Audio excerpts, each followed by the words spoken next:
Trying to see if I'm on, guys. Hang in there with me for a moment.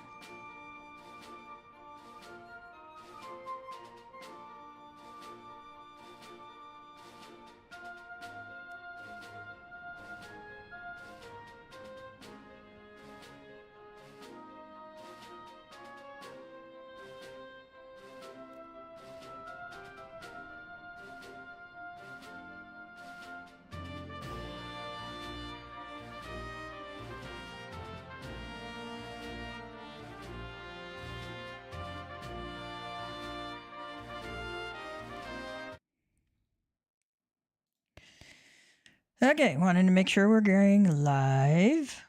So, bear with me. Trying to see if I'm even online there.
Oh, there you are. Okay.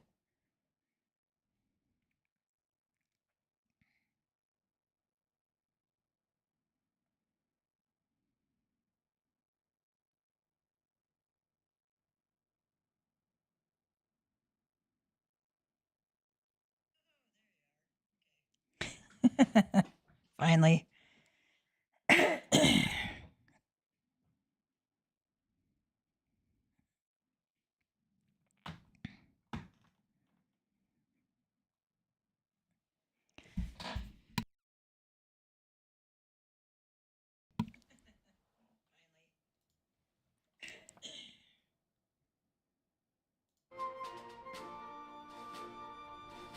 Hello.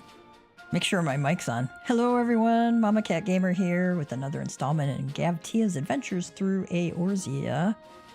We are in the Heavensward expansion, about mid-ish way through. We just finished visiting the Mughals last time. And, oh gosh. Gotta turn down my sound on my phone. Sorry, guys. And, we're going to continue the fun today. First thing we're going to do is get my Grand Company guys out. I'm going to put them on a training course. Put them on the comprehensive training course typically. And we'll deal with that later.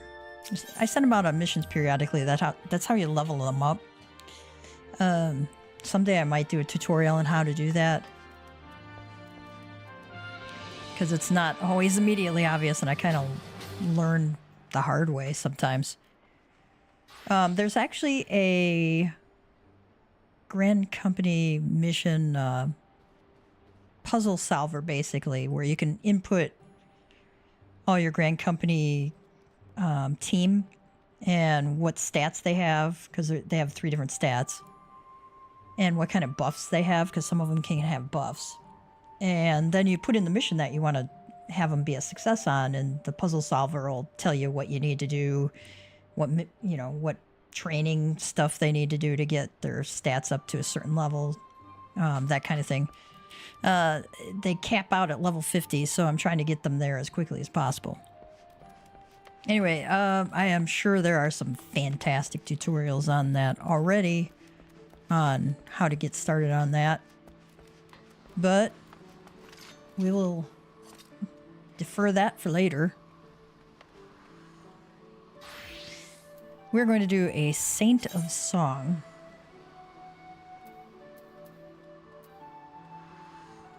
That's in, where is that at? Gervania? Oh, okay. It's in Tailfeather.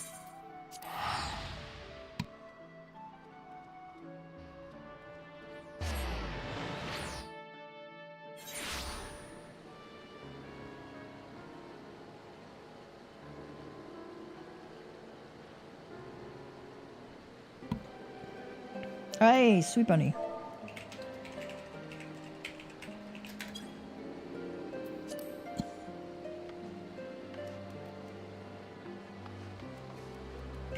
Put my XP egg on.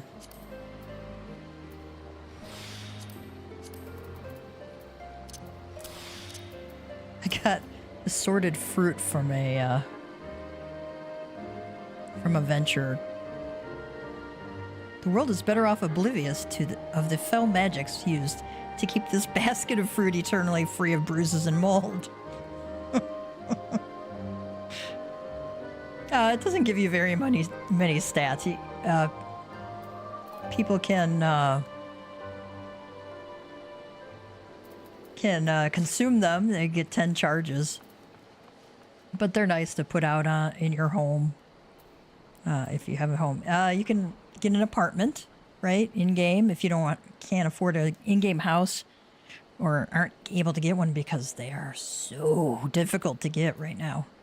Especially on certain. Now, if you're on the Dynamis servers, super easy to get a house because it's not nearly as populated. If you're on the Ether data center like I am, good luck.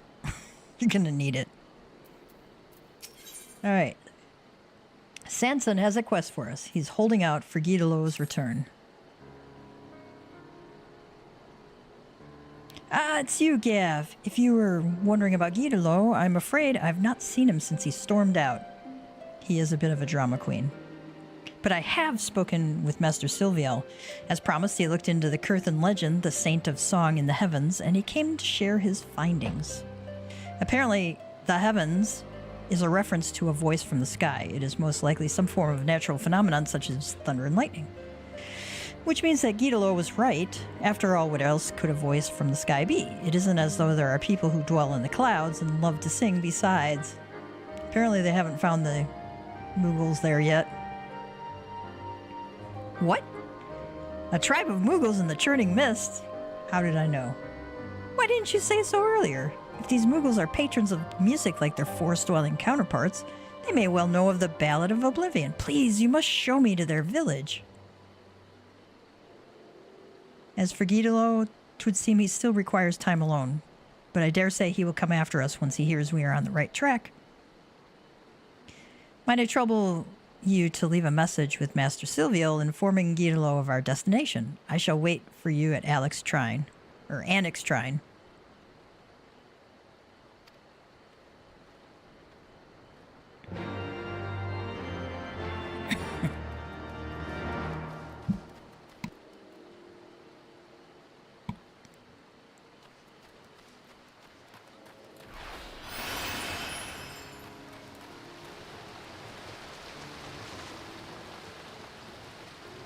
Oh, there's Gidolo. All we had to do was walk over this way. Gaff! Silviel says, "Ha! 'Twas but a matter of time before you found him. Lest you wonder, Gidolo has been watching you and Sanson from afar. Several times did he come to ask what I had been discussing with his friend." Gidolo just turns away. He doesn't want us to know what he's doing. Moogles at the summit of Sum-Al? I was not aware of this, and I certainly wouldn't discount the possibility that the legend may in fact refer to the creatures. Gidolo, you should settle your differences with Sanson and go to the Churning Mist with your friends. Being stubborn is wearisome business, you know. He's not wrong. Damn it, I want to, but... Gav, you always seem to know what's best. Tell me, what should I do? You can say nothing, or you can say come with us. Well, I want him to come with us.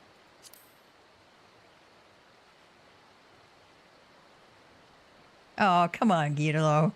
He's shaking your head no. You reckon I should go as well, eh? Oh, I'll think on it.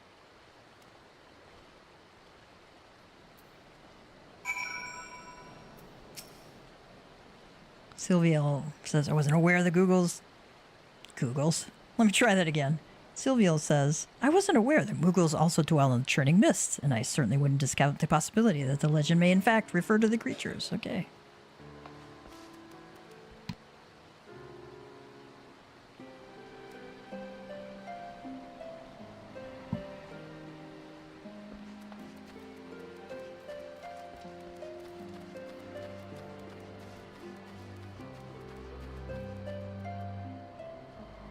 Where'd he go?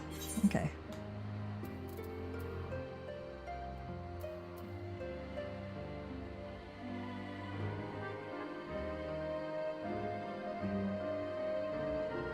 All right, we gotta go over to Annex Shrine now. Okay. Let's just quick travel over that way.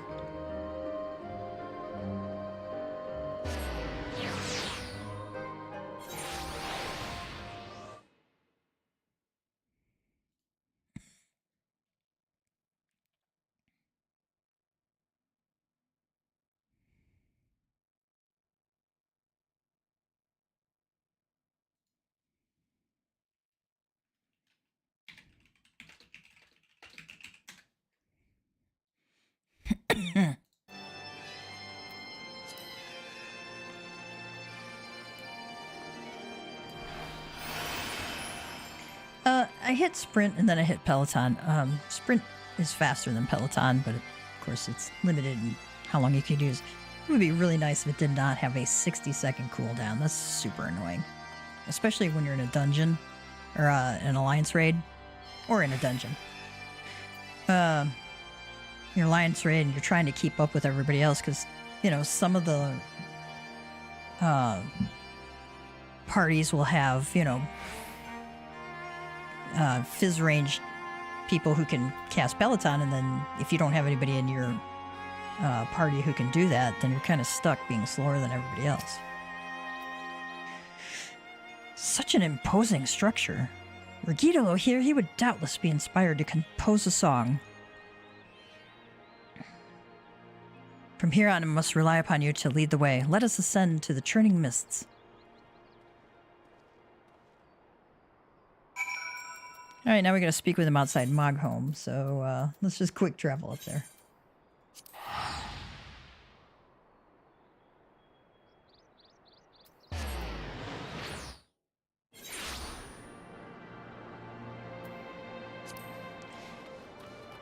When I'm not streaming, I'll do things like daily roulettes to keep leveling them up, and you know, do the crafting stuff that is like super boring for everybody else to watch, but necessary for me to do some of the things like desynthesize items or repair my own gear, right? But that means I gotta stay on top of the job quests when we're in-game or on stream. Sanson says, such a magnificent view. I have no gift for verse. I must commit this scene to memory, that I might convey it all to Guidolo when next we meet. Now then, 'tis only meet that we first present ourselves to the chieftain of Mogholm. Let us seek him out. Check out this, this is the Airy. I don't know if you can see the purple stuff. That is really nicely done, right? The detailing is quite nice.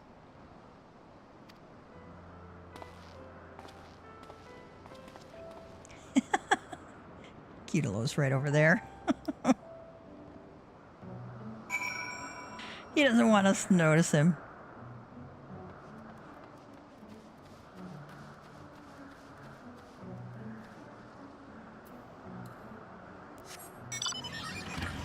Or if he's up top there.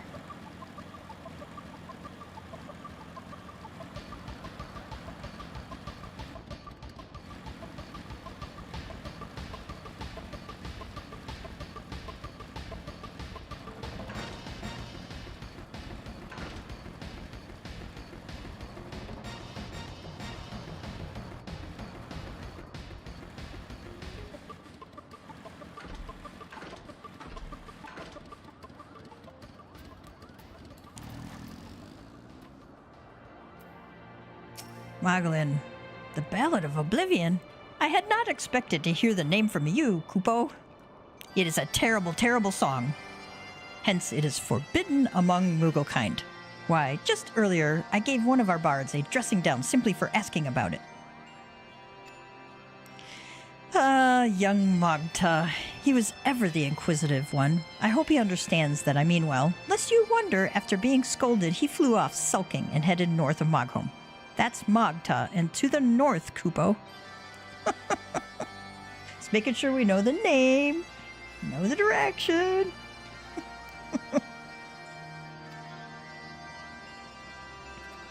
Sanson says, Gav, would you mind meeting up with me outside the village?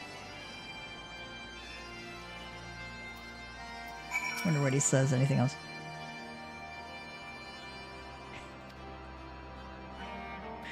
Sometimes it's hard to keep all their names straight, right?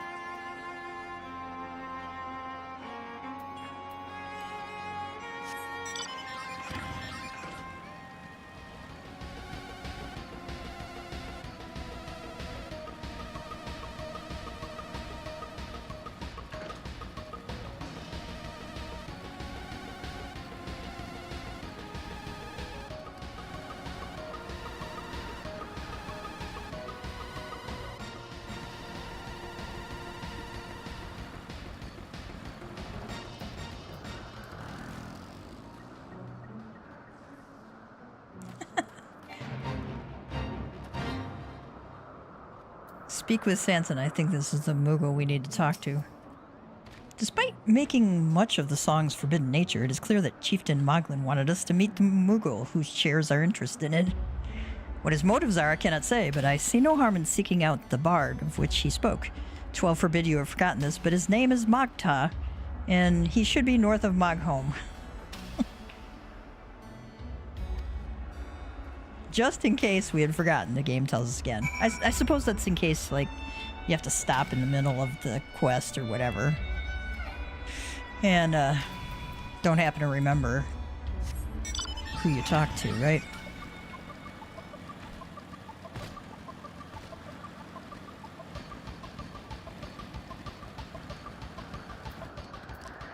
Okay, we got our fuzzy purple destination marker.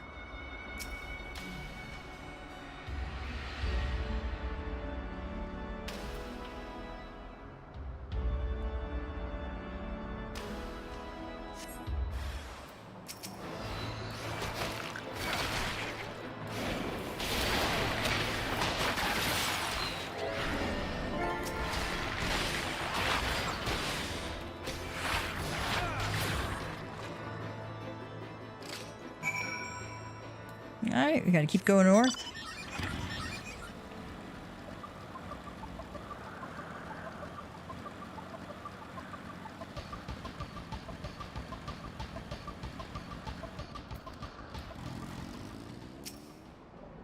But wait, there's more.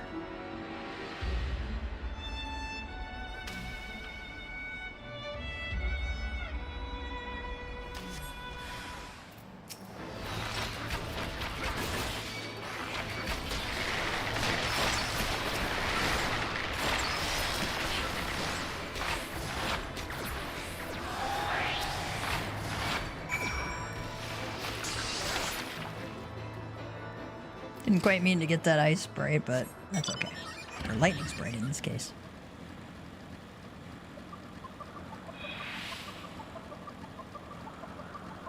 But wait, there's more.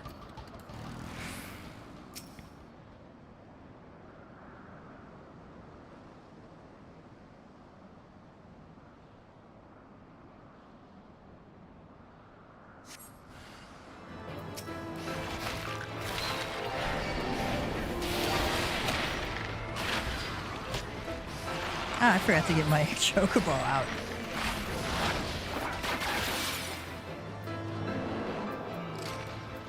I need to buy some Geishel greens soon.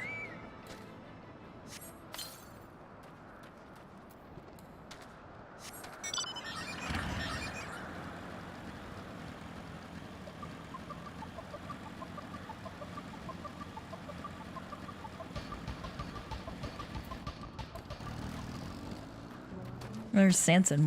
Wonder what he has to say. No luck so far, he says.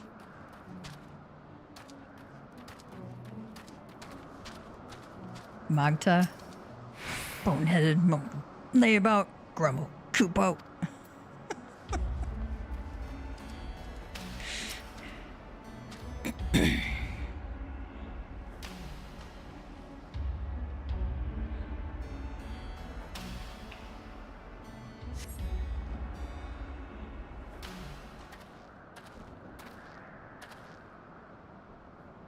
I can't seem to find the little creature, and I was so certain that the chieftain had intended for us to seek him out. I love how my Mikote goes whenever he's scared. It's so cat.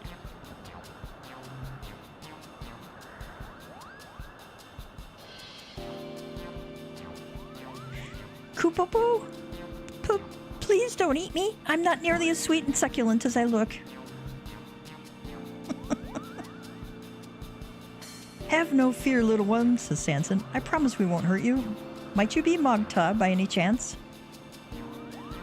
You know my name? Who are you? You seek the Ballad of Oblivion? Why, I do believe we're looking for the same thing, Kupo. Recently, I learned about the existence of a potent song. Legend says it resounds through the heavens and destroys all. Curious to know more, I went to ask the chieftain about it, but he told me off. It's beyond a single Moogle to seek, he said. I need friends with me whom I trust, otherwise it'd be far too dangerous. Unfortunately, I have no friends, Kupo. Just no friends. How many Moogles have no friends? Sanson says, though we have only met, we share a common objective. Might we not seek the Ballad of Oblivion together as friends? You would search with me? Sure, why not? Oh, joy of joys, I have friends! It's the little things in life, you know. Let's return to Mogholm at once and have the chieftain tell us all about the song, Kupo.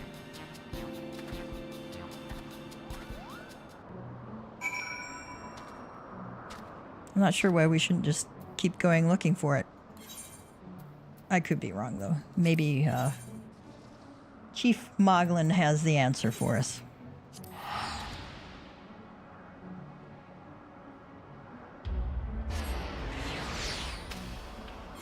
Excuse me.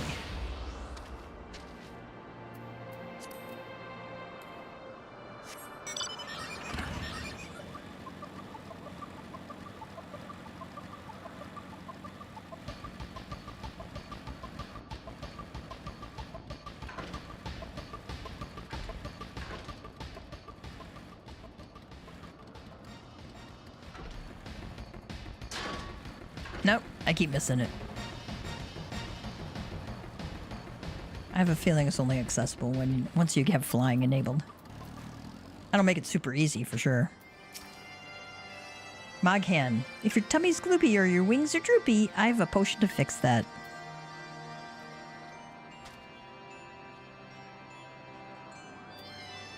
It's a blue potion, I'm sure. Sanson says, I dare to hope that we will actually find the Ballad of Oblivion, which just leaves the question of Gytalo. I wonder if Gytalo's kind of chilling out around here somewhere and we just can't see him yet. Or haven't been looking around for him anyway.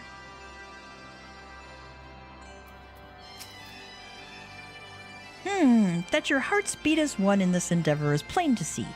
You are fit to look for the Ballad of Oblivion.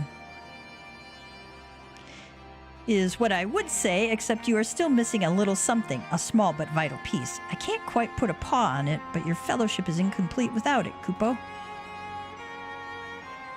Sanson says, Gytalo, he is our missing piece. I believe that he would come back, but it seems I was wrong.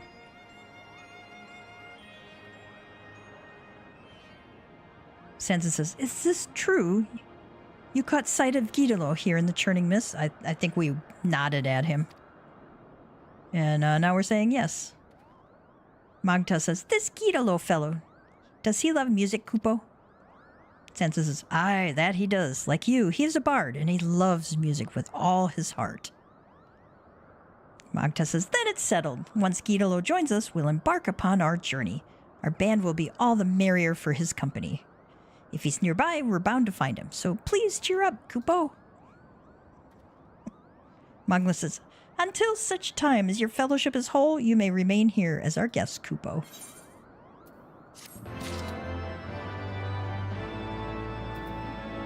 Magda, have anything new? Gidolo sounds like a nice fellow. I can't wait to meet him, Kupo.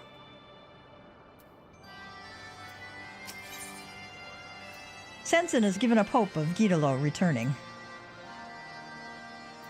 We get some goodies out of that. In spite of our best efforts, I'm afraid we weren't able to find Gidolo. If he had any intention to return, he would have done so by now. It seems plain we cannot depend upon him anymore, but with or without him, we must continue our mission. Magda says, I was so hoping to meet Gidolo, but I suppose the show must go on. Now, the legend says that the Ballad of Oblivion can be found in the skies to the east. Is there another place like the Churning Mist in that direction, Kupo? You could say either, yes, it's called the Sea of Clouds, or yes, the Ishgardians have an outpost there. We'll go with number 2. Truly? Then that is where we must go. We will need to make a brief visit to Gridania to secure the use of an airship to bear us there. Pray. Oh, Sanson is saying this. Let me try that again in Sanson's voice. Sanson says, we will need to make a brief visit to Gridania to secure the use of an airship to bear us there. Pray, come to the landing when you arrive in the city. Okay, I don't know why we couldn't just go to Ishgard. Okay. Magda says, this is between you and me, but I've actually spoken with Gidolo, Kupo. Unfortunately, he refused to come back, saying that he wouldn't bear to face... Unfortunately, he refused to come back, saying that he couldn't bear to face Sanson. I couldn't convince him to join us, but maybe you can, Gav. Here, take this with you. It's Sanson's journal, the one he's always writing in. I, borrowed it. I thought that it might help if you were to show it to Gidolo. You'll find him at the summit of Sam-Al, Kupo. Oh. Alright, let's go back up there.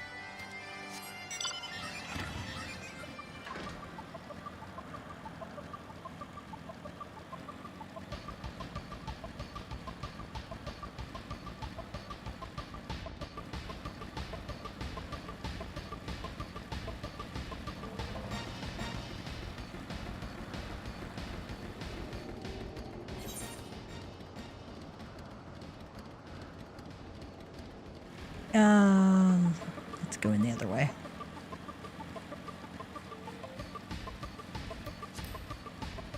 That'll be the easier way to get up there.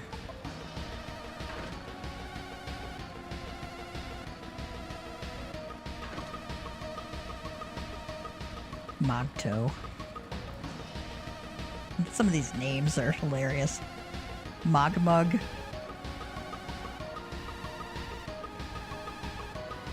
Has a coffee-colored palm.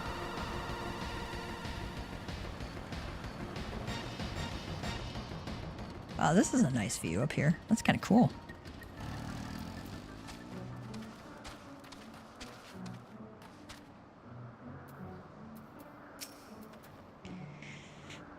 Gidolo says, bah, that Mogta blabbed, didn't he?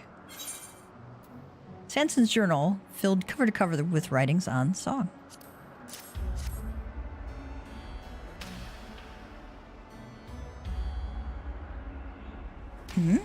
Sanson's journal, is it? It's nigh filled cover to cover with writings on song. Huh. To see this, you'd think him a bard. Sigh. I've done a lot of thinking since we last spoke. Though he's no bard, Sanson's bent on finding the song. Hells, he's keener on it than any one of us, and I couldn't understand why, but now I do. Sanson truly believes in song. It's as simple as that. But in the heat of the moment, I accused him of using song as a tool. That was ill done, and I'm ashamed of myself. I can't bear to be in Sanson's company.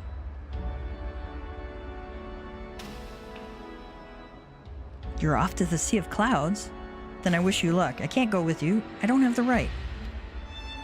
I need to be alone right now and take a long, hard look at myself. You do best not to expect anything of me. Aw, that's too bad.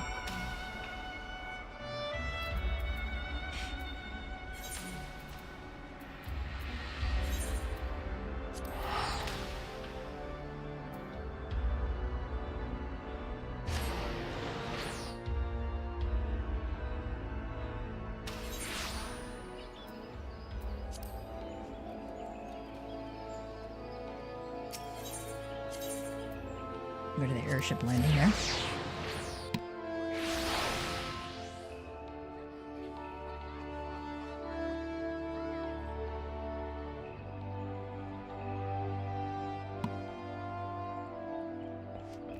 See what Magda has to say.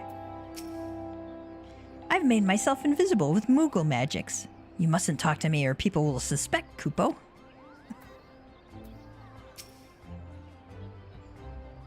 Jensen says, I'm pleased to say that I was able to secure the Order's cooperation. We have permission to take an airship to the Sea of Clouds. Magda says, oh, joy of joys. I'm so excited. I can hear music from the general direction of the airship. Let's not tarry. The Ballad of Oblivion awaits, Kupo. Let's travel there.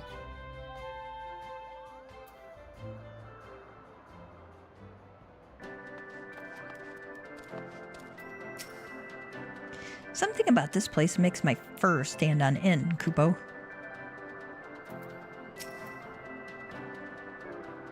Sanson says, Magda senses that an eldritch power rests here, and it fills him with dread. It can only be the Ballad of Oblivion. Though this place is abandoned, such structures as remain are reminiscent of Moghome. If Moogles once lived here, then we are surely on the right track. Let us scour the entire isle.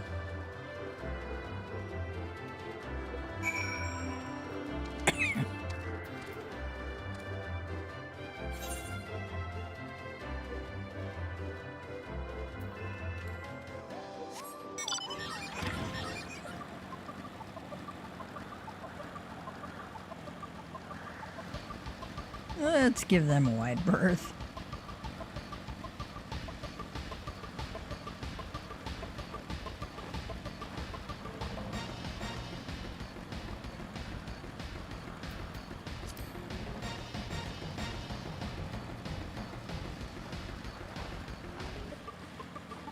Looks like we have an instance duty here.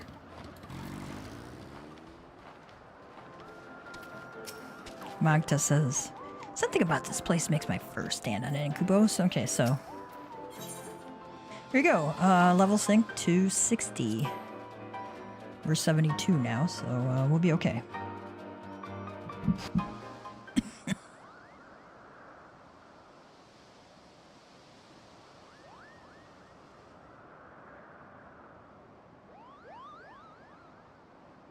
Sanson says, this stone, it calls to me.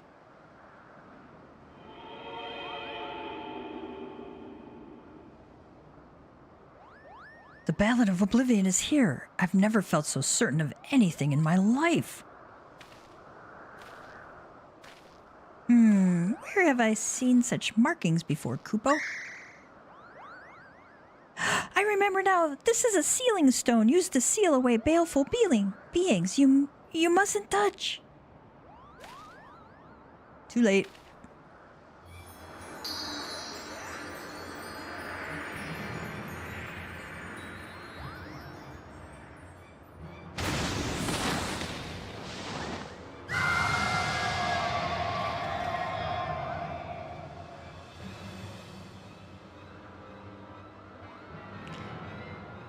Legaia says, the long cold night is ended.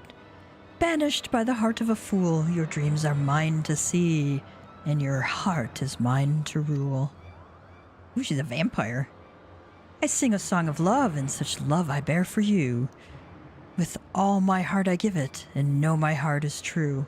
As I once lived the creatures who upon this land did dwell.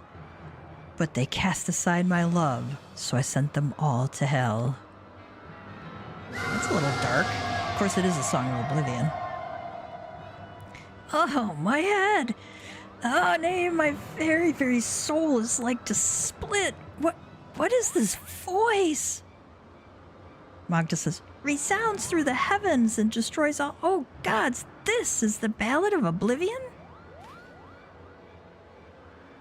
And this fiend used it to lay waste to an entire tribe of Mughals.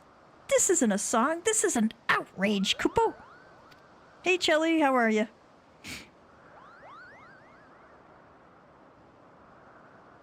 Sansa says, all this time, the thing I sought didn't even exist.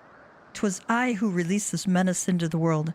I will vanquish it, even if it cost me my life. Flee this place, the both of you. I don't think so.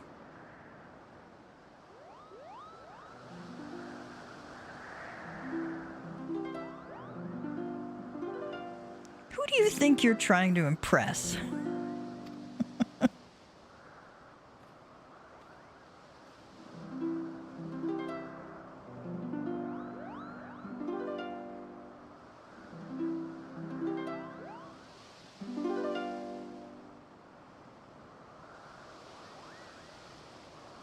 Gav and Magta aren't running anywhere, and neither am I.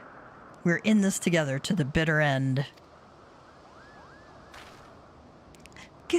Gitalo, why are you here?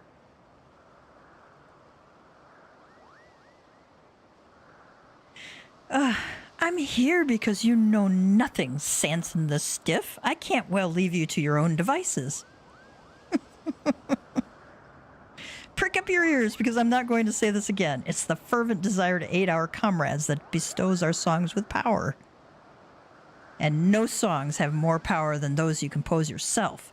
If there's no Ballad of Oblivion to be had, we'll just have to create it.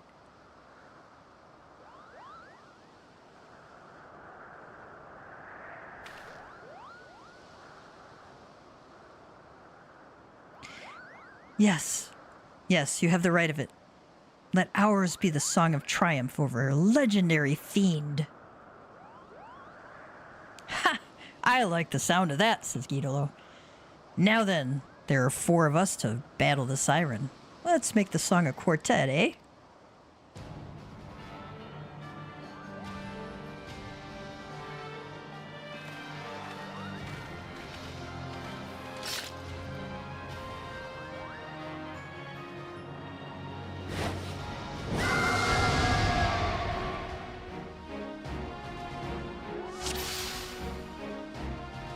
Hush now, my dearest, close your weary eyes, bask in the warmth of my tender lullaby.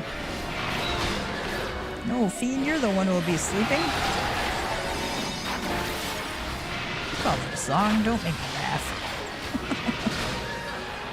Why deny your feelings? Why keep your love for me? Give your heart to my song. I couldn't read that fast enough, guys. I've got a bad feeling about this. I'm gonna run where the NPCs run.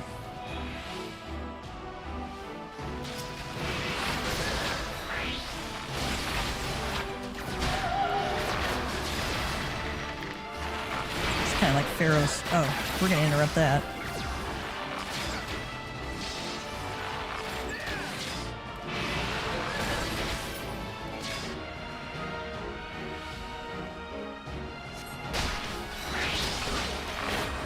Deathly Cadenza.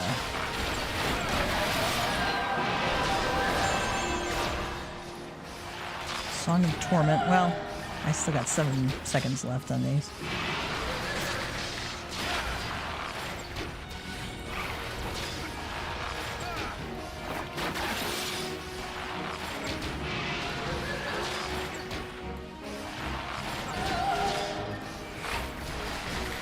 Interrupting one of those songs will certainly save you some trouble.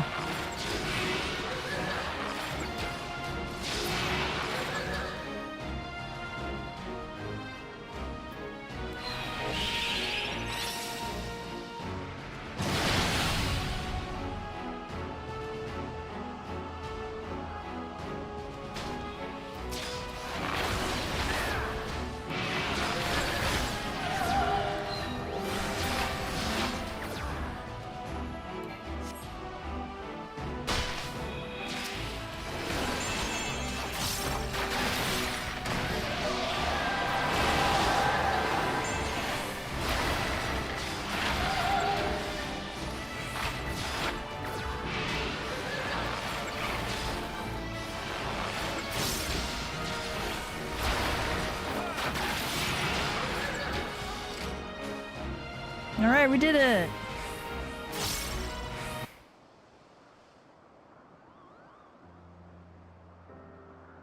Magda says, whew! This sealing stone is back to the way it was, Kupo. Sanson. You were with us aboard the airship? But there's scarcely any room to... Ugh, never mind that now. Wherever it was you were hiding, you made us all worried sick. Do you know that? Guidolo says, if I didn't know before, I certainly do now. I also know how hard you've been working thanks to this. My journal? Where did you... Give that back this instant. I need it to write my report. Balls you do. We composed our own Ballad of Oblivion. That's all you need to write. Sansa says, now that I think about it, my superiors will demand more tangible results. But of course, such abilities that Gav mastered during the journey. They shall serve admirably. Guidolo says, make up your bloody mind. Magda says, when I return to Mogholm, I'm going to tell everyone that we created our very own Ballad of Oblivion, Kupo. Guidolo says, speaking of returning, I'd best get back to being a quiverman. And who knows, I might even try to behave myself from now on. I somehow doubt that. But whatever I might get up to, know that I won't rest until I surpass both Jahantel and Gav. Sanson says, I look forward to the day that you do. Remember, my plan can't succeed without you. Magda says, please send my word when the unit is formed. I'll come and pay everyone a visit, Kupo. Sanson says, you shall be the first to know, my friend. And on that note, let's go home, says Guidolo.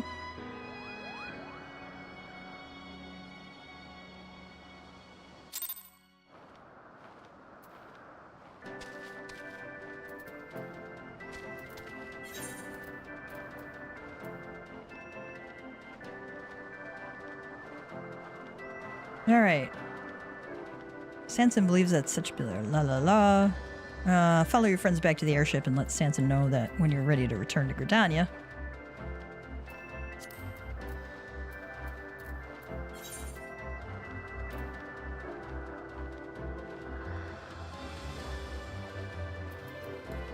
Oh my goodness. I didn't realize we're on our own little island here. That's why we needed the airship.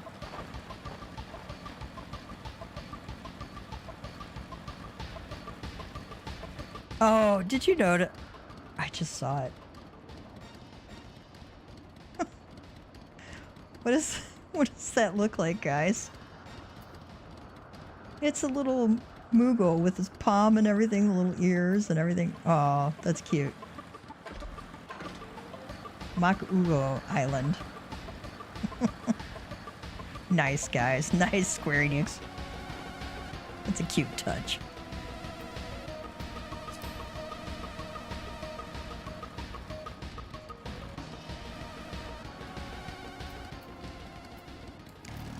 Do these two have anything else to say to us? Magda says, please send me word when Sanson and Guidolo form their unit. I'll come and pay everyone a visit, Kupo. Guidolo, let's be on our way, eh? Sanson, upon returning to Gridania, I must report to both the Order of the Twin Adder and the God's Quiver. While I attend to business, might I trouble you to pay Jahantel a visit? He will doubtless desire to hear an account of our journey. Thank you, Gav, for everything. I know not when it will be, but I look forward to the day we meet again. Let's travel back to the Gridania airship landing.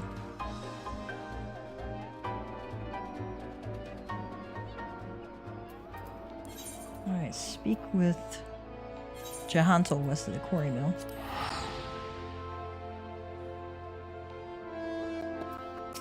Didn't realize Magda was there.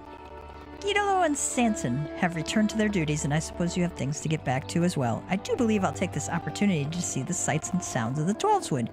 Do send Jahantel my regards, Kupo. Alright, now we can go. I wanted to make sure he didn't have anything funny to say.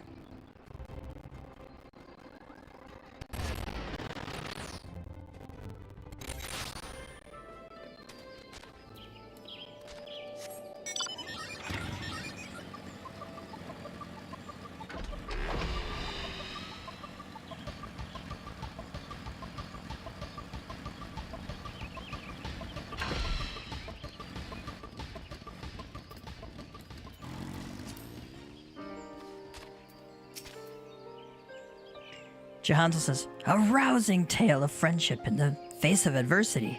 I thank you for watching over Sanson and Gidolo. When Sanson's plan begins taking shape, he may count on me to aid him in whatever way I am able. As for you, my friend, 'tis plain that your experiences have raised you higher as a bard, as I had expected they would. I pray that you shall ever be a paragon of our art, enriching the hearts of men with song. Ooh, that's quite the bit of XP there. Maybe not so much as I thought it would.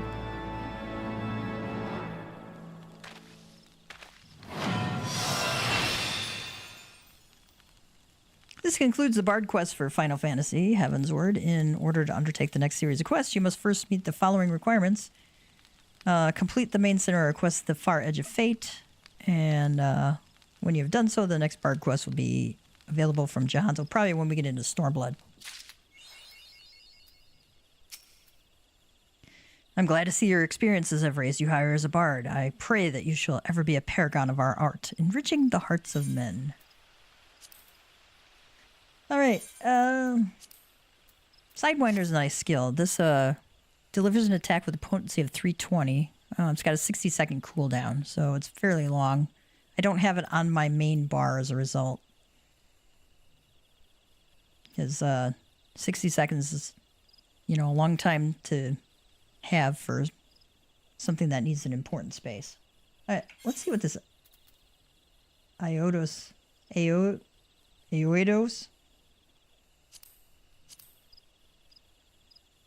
Aoidos? Not sure. Try on. That's kind of cool looking. I wonder if... let's see what it looks like dyed.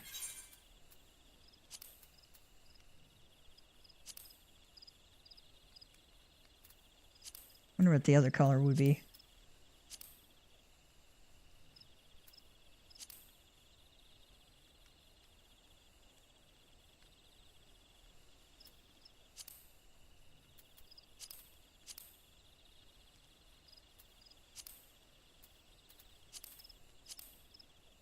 They give it kind of leather look.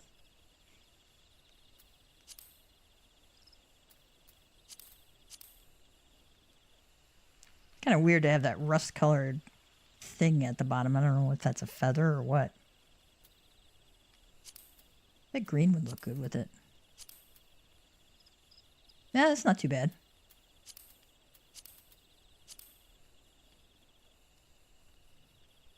I like that too. That's kind of nice looking, actually.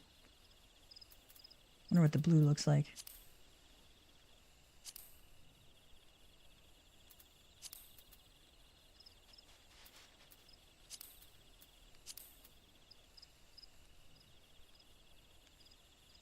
Oh, that's nice too.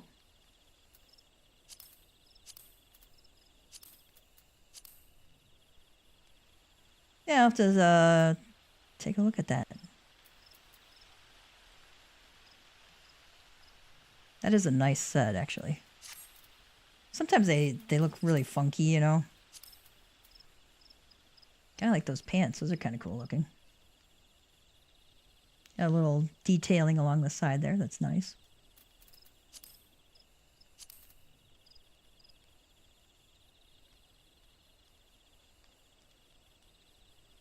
I just see what's on the side. That looks like a little knife there. A little dagger kind of hanging in there. That's nice detailing on the boots, too.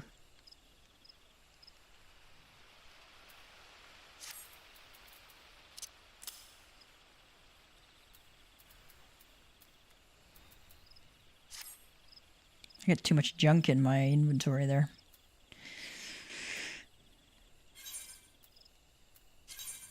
I want to... Let's see, Dragoon has nothing right now. Reaper, I'm pretty sure has a class quest. Yep, Dark Days.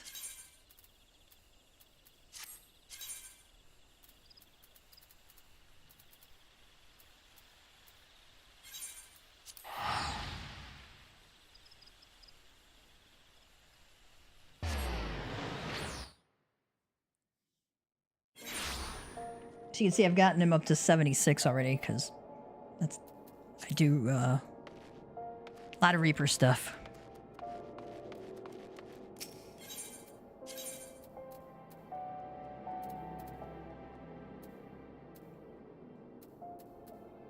For those who haven't been here before, Reaper's my favorite.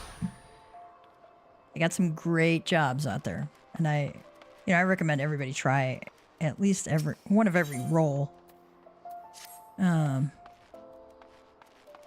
Even if you don't do one of every job, right? But I'd recommend trying out every job.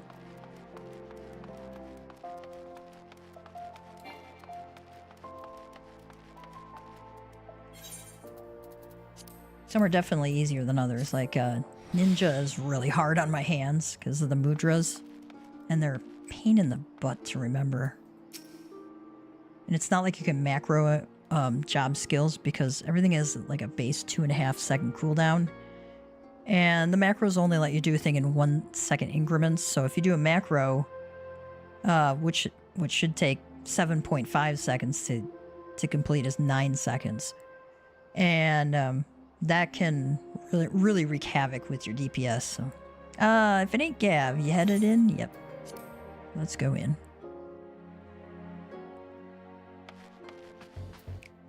Herman says, no word from Arnegus yet, Gav. I've always admired his thoroughness. Me, I don't have the patience for that sort of work. That's why he has the brains and I'm the muscle.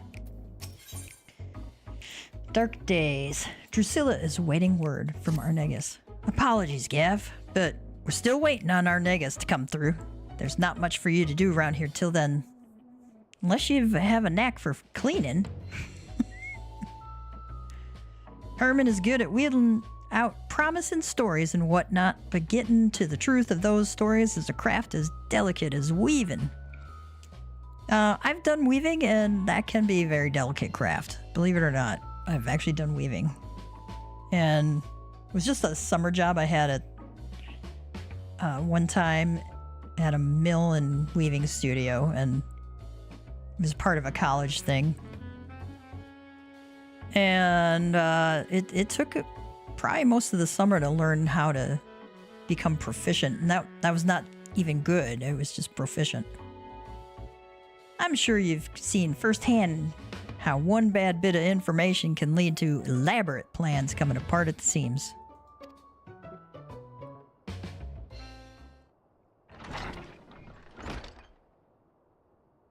Loyal Lemire says, Boss! Boss! Calm down, lad. Breathe. What's gotten into you? It's Arnegus. He's been murdered. Aw, Herman. What? Tell me I heard you wrong. I'm afraid not. The brass blades found him half buried in the sands not bells ago. Just lying there like some bloody animal carcass. They're bringing him to Erlig's burial chamber as we speak.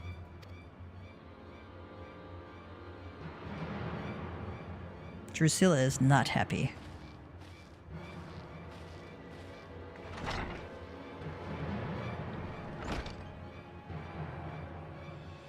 Whoever did this doesn't know the reckoning they've got coming. Before I'm done with them, they'll be begging to crawl back into their mother's womb. That's assuming their mother would take them. I want justice as much as you do, Herman. I do, but it's time like this we need to look to the boss for guidance. As you can see, Gav, emotions are running high. I should stay here until Herman cools off. Can you let the boss know we're standing by and waiting for her command? Like as not, she's gone to pay her respects.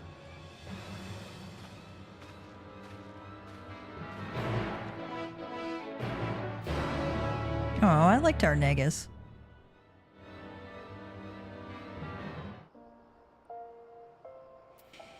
Speak with Drusilla in front of Erlig's burial chamber.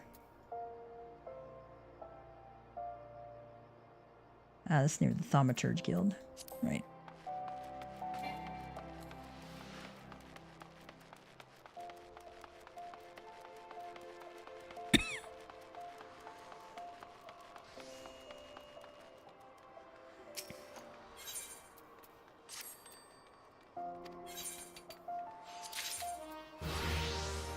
Bow of Owls.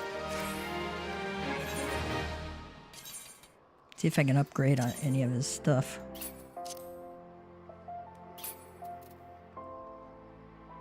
Yeah. I like to keep up with their gear.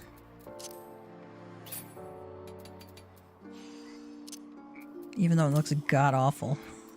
It's just ugly. Some of this stuff is so ugly.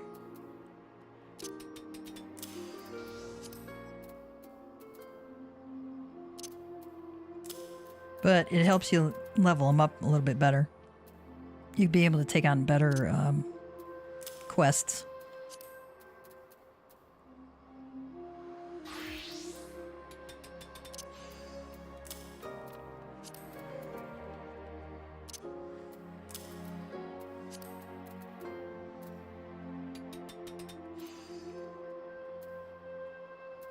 Since it says I can equip it, I will, because it's the item level that you have to worry about here, not the actual class it's on. It's weird with retainers. I don't get it, but whatever.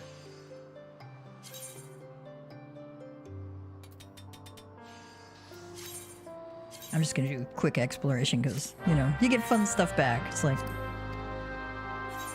opening a mystery gift box.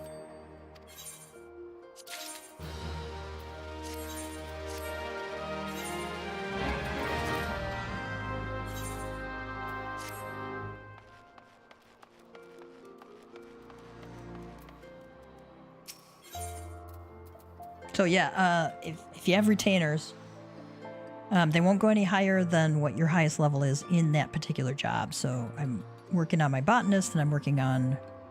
I changed that one to bard, because at level, I think, 30 or 70... No, I think he's archer right now, but at level 30 or 70, I can convert him over to either bard or reaper. I'm not sure yet.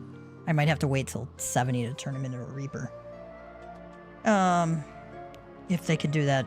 Sometimes it's not real clear what you could do. And make sure to upgrade their gear. I save my cast-off stuff to put on them.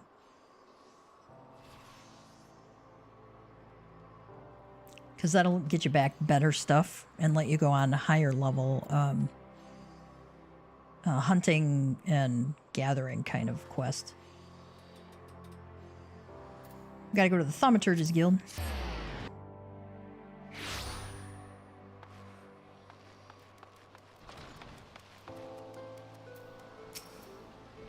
Priscilla says, "Sorry, Gav.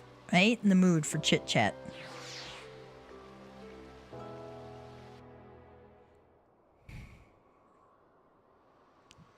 Where's the bloody keeper?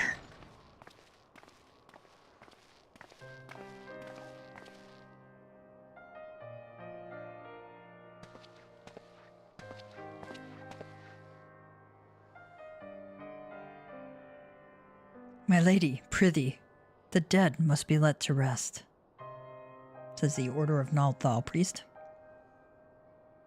The dead are going to have one more among them if you don't shut your trap and listen. The brass blades brought in a body not long ago. Show me to it.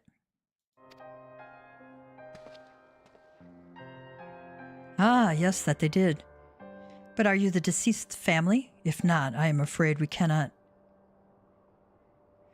Family? Family? Our Negus was like a son to me.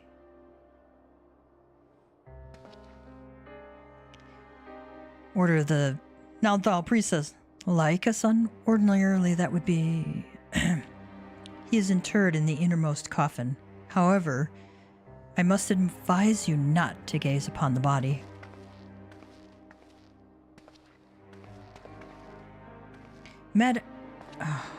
If she insists, then so be it.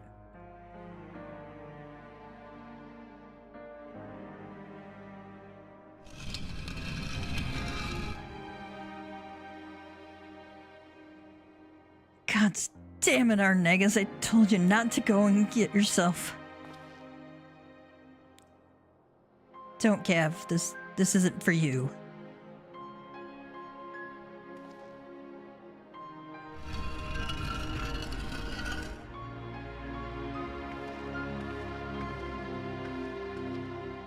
I'm sorry for barging in here and for all the bluster. If you can forgive my rudeness, promise me that our Negus gets sent off well and proper. Of course he shall be. However, if you wish to inter him within the city gates, well, such sought-after space comes at no small expense. I don't care what it costs. Just send your man to Lemir's headquarters to collect what you require.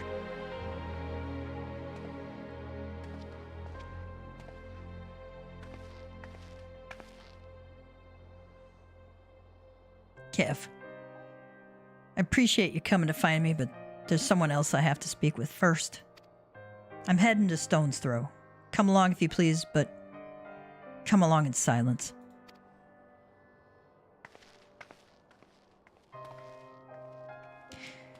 I think it was, yeah, it could be because she didn't want you to see the body and that it wasn't really him. It could be that because of the condition, because they found him half buried, which means he was pretty beat up and pretty cut up, I think, if I remember right. So it would not have been a pretty sight.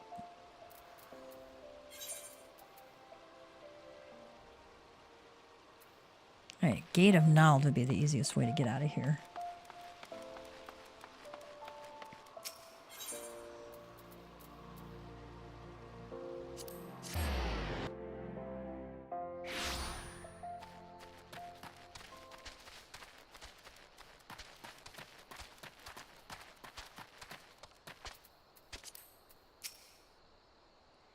This is where our Negus's dear wyverns are living. Best get this over with.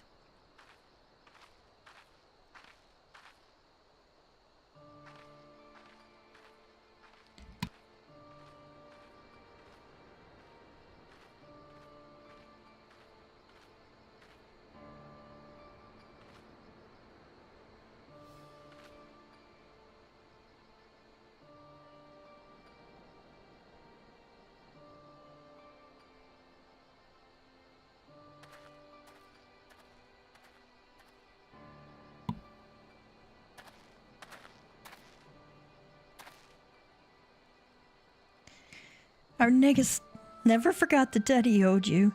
The debt we both owed you. Even so, his loyalty ran even deeper than that. It's a strange thing to look back on the people we were, a decade younger and a lifetime more foolish. Young lovers, proud patriots, blissfully ignorant, returning to Locus Aminus, the cradle of our people. A triumphant homecoming for the Garleans after centuries in exile. The once mighty invaders had been laid low and driven back once they came, and it was a banner day when our Negus was honored with a post there. The honor and pride quickly faded when we saw the truth of Locus Aminus. We hadn't just defeated our enemies, we had clapped them in irons and condemned them to a life of servitude. Descendants of those who'd driven our ancestors north so many generations ago, made to pay for the crimes of their forebears. His superiors were certainly pleased with the poetry of it all.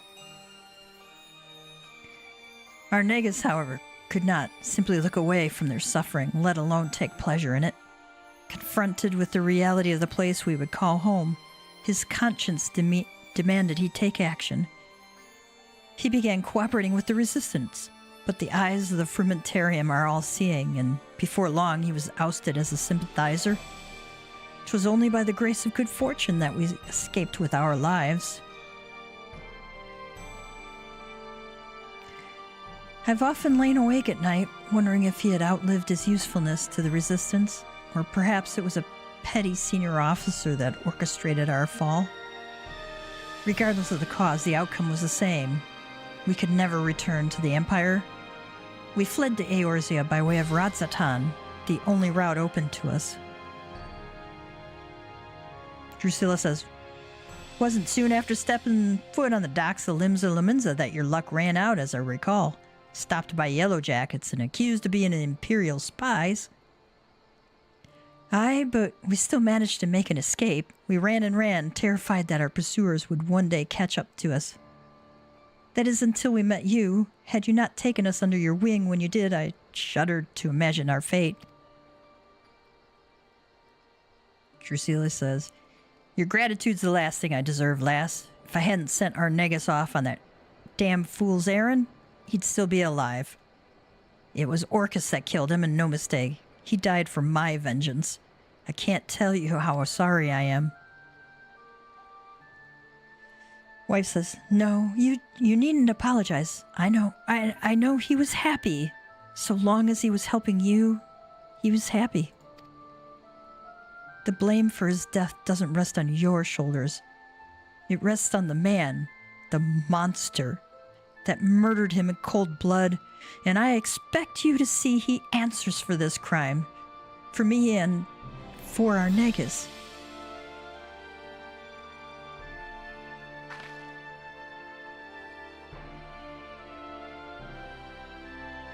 I will, lass. I will. On this I swear everything that I have to swear.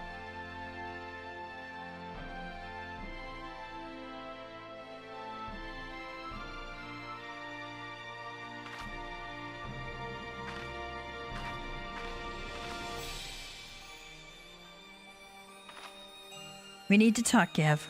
Somewhere with fewer prying eyes. Come meet me at the bridge to the north.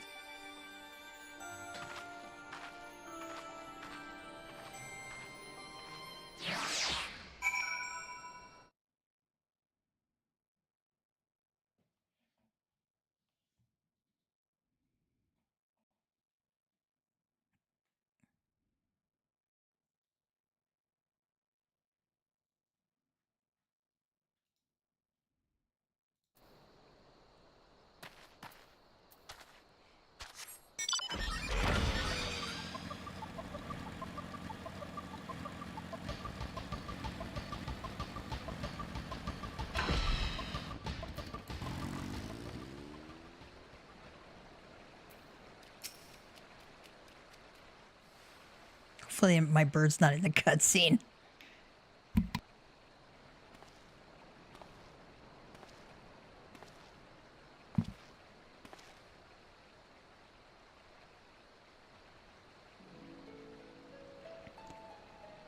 Drusilla says, I owe you an apology, Gav, for not telling you everything about me and Orcus from the start.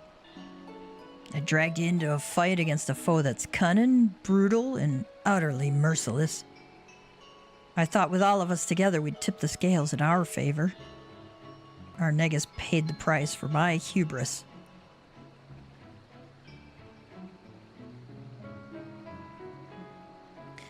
That void scent we tracked in the Black Shroud was likely one of Orcus's minions, but I was too caught up in my grand scheme to realize it at the time. I should have thought about why it tried to hide that body. Your common void scent wouldn't have the guile to bury a kill, but what if Orcus taught it that as a way to throw trackers off its scent, and to dangle bait for me and mine?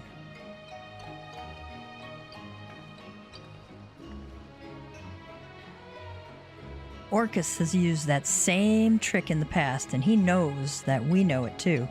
By dispatching his minion, we drew his attention. Our Negus was a warning. Orcus doesn't give his prey swift deaths. He toys with them, cuts into them, savors the screams. That's how I know he was responsible. It's like a signature, the way he leaves the bodies when he's had his fill. I only pray our Negus doesn't take that suffering with him to the next life. Orcus will be coming for you or me next. Not right away, though. That'd be giving up the game. He wants us to keep looking over our shoulders, sleeping with one eye open. He'll wear us down without even lifting a finger. And when he finally strikes, we'll be dead on our feet, playthings for him to do with as he wishes. That won't do. We need to bring the fight to him. No more waiting around for a lead to come to us. It won't be easy, but can I still count on your help?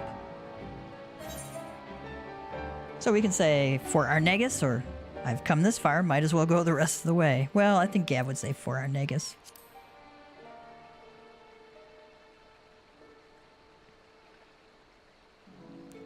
Thank you, Gav.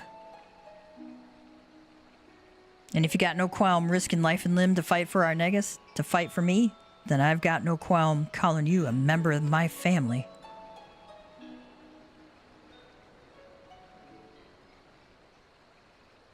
Family. A curious word, that.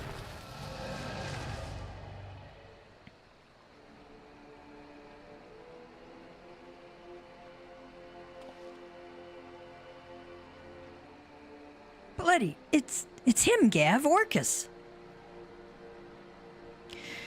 Some persistent rats were nibbling at my tail. I should have known by their stench it was you and yours, Drusilla. Or should I call you granddaughter? Shut your mouth, you thrice damned monster.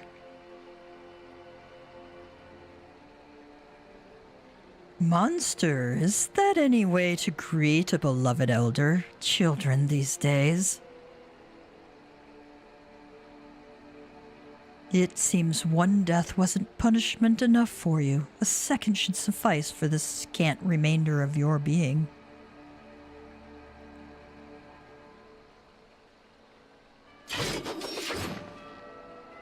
Gaff, we're ending this here and now. Follow my lead.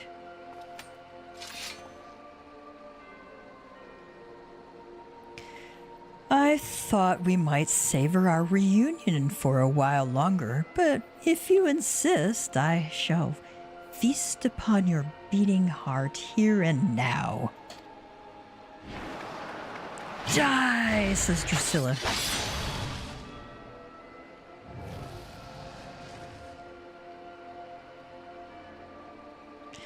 Ah, naught but dregs left in that desiccated vessel of yours. Too long as the hide been left in the sun. But your family has been replenished with fresh blood, I see. My, and what a bounteous soul this one has. Your scythe may be dull, but your eye is as sharp as ever. Blinding as the sun, pure as the snow. Delectable as a boar slathered in grease. Oh, that's gross. Oh. Oh my gosh. I had thought to make a quick meal of you, but perhaps just this once. Forbearance is in order. Such a singular specimen must be given time to fatten, to fulfill its succulent potential. 'Twould be a travesty to consume you ere you achieve perfection. When your soul is ripe with fear, swollen with hatred, and fit to burst with despair, I shall return for you, Gav, and I shall gorge.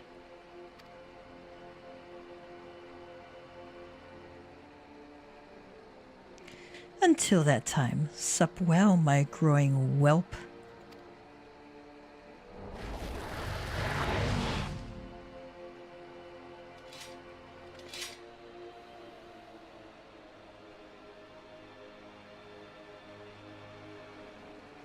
Drusilla, you got some splaining to do here.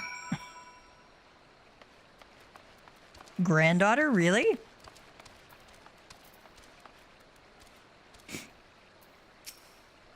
Curse these old bones. He was right in front of me. I could have ended it in one swing. For a moment, just one moment, I saw it all again. My family slaughtered, lying at his feet. My life slipping away, and that was enough. Doubtless you have more than a few questions. I'll answer them, I promise, but now's not the time, trust me. Standing around kicking the sand won't change what's done. Let's return to headquarters and let the wind cool our heads. Then we can consider our next course of action.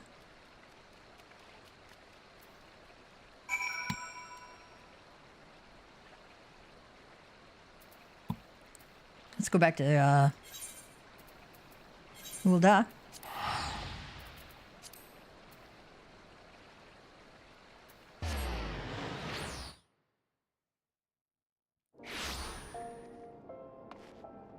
Grandpa's really creepy. That's all I gotta say about Grandpa. Grandpa Orcus.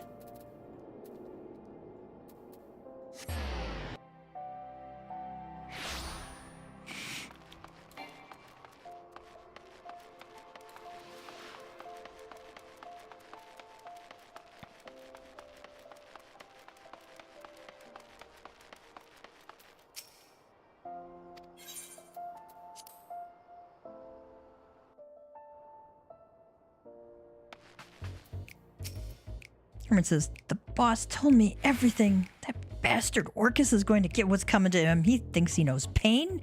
Well, he hasn't met me. I like Herman.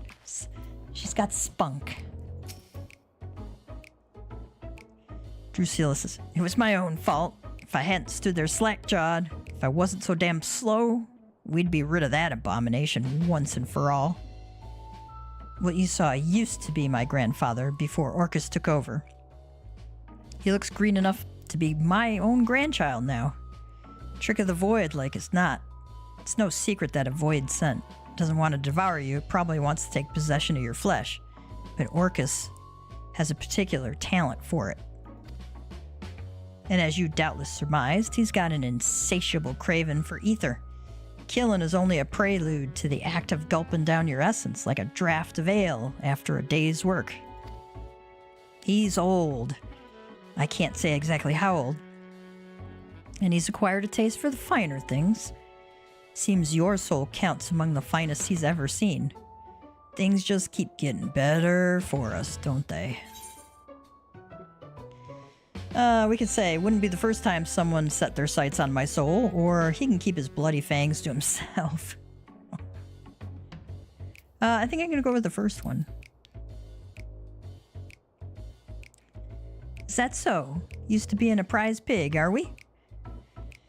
Any road, it's clear that safety is no longer something we can take for granted. Not even in a crowded street, not even in the middle of the day. Keep your eyes peeled and watch out for those terrible red eyes. We're sitting chocobos for the moment, but I'll think of something and send for you as soon as I can. Until then, never sleep far from your scythe.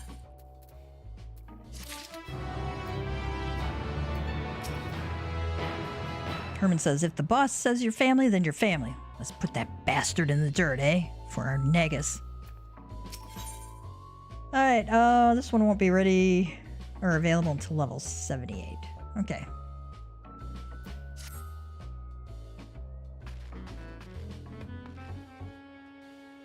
And let's go back to the worm's lair.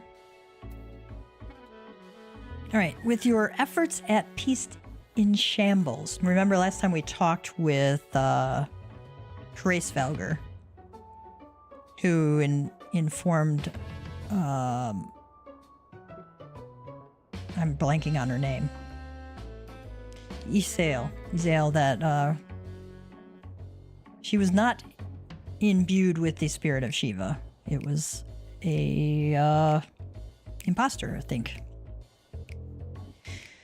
And Heavensward was in no mood to have peace. With your efforts at peace in shambles, Estinian is convinced that Nidhogg must be slain if Ishgard is to be spared. You leave Isael and her shattered faith behind and continue eastward towards the likely location of the area. Defeat any enemies you come across. Excuse me. Defeat any enemies you come across in your search for the worm's lair.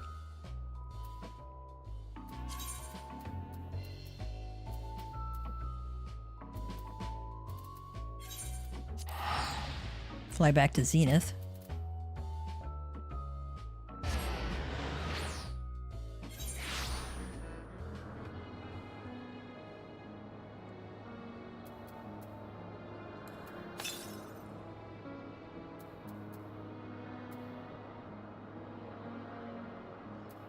So,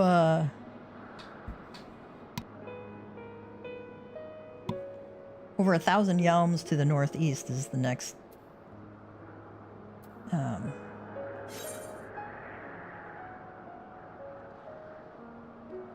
this is my next ether current, so it's like somewhere way up here.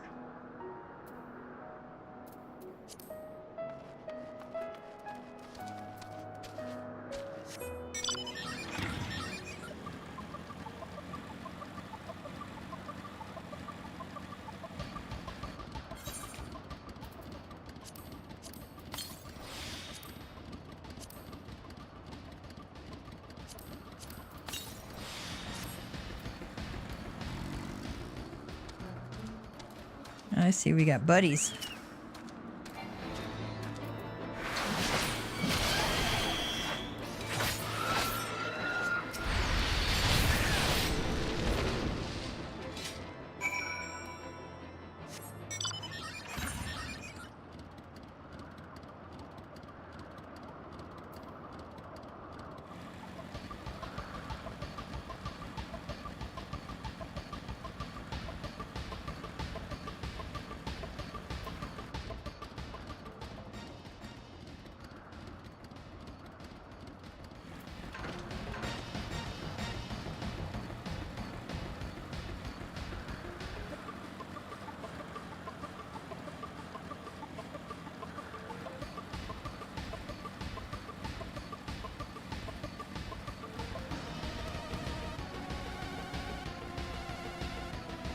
Unfortunately, we don't aggro everybody under the sun, because there's a lot of them here. Imagine seeing dragons in Dravania.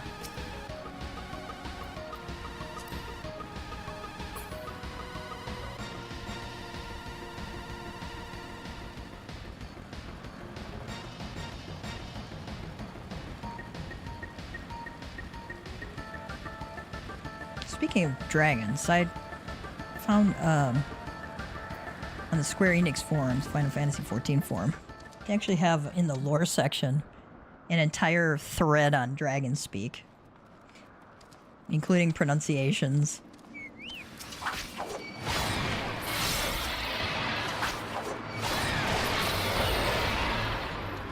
Somebody took a lot of time to put that together.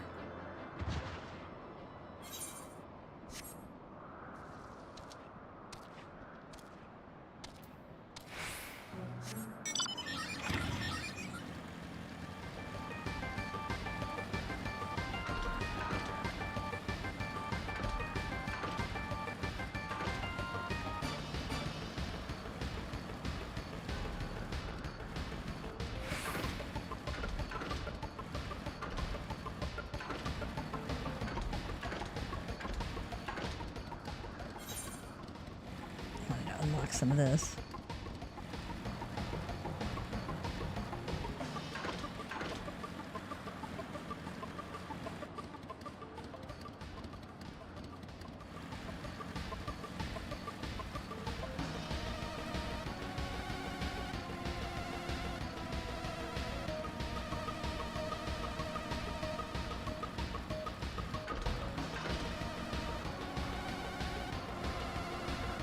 I wonder if that's an area I can't unlock yet, or what the deal is on there.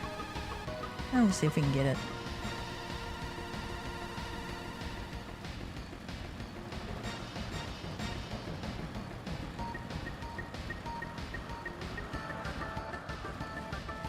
Aha.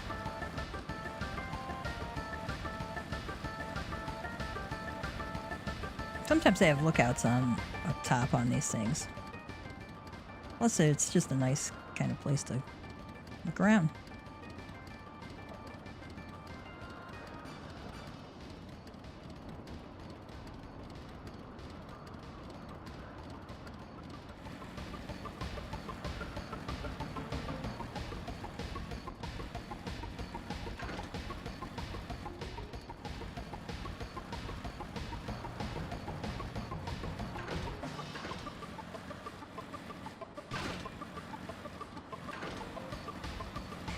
Let's continue on our way. Taking those little detours.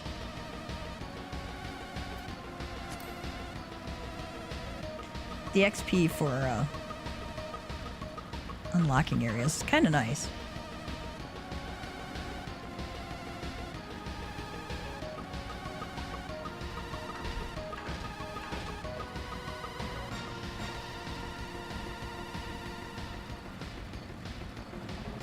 Oh, there's an ether current there.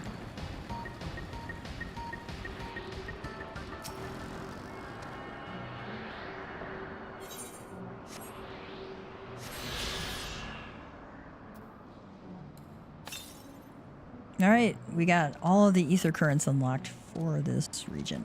Okay.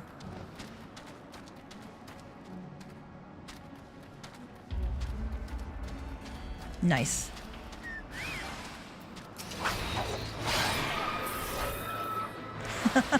One-shot kill. I didn't pay attention to the guy coming up behind me. That was dumb.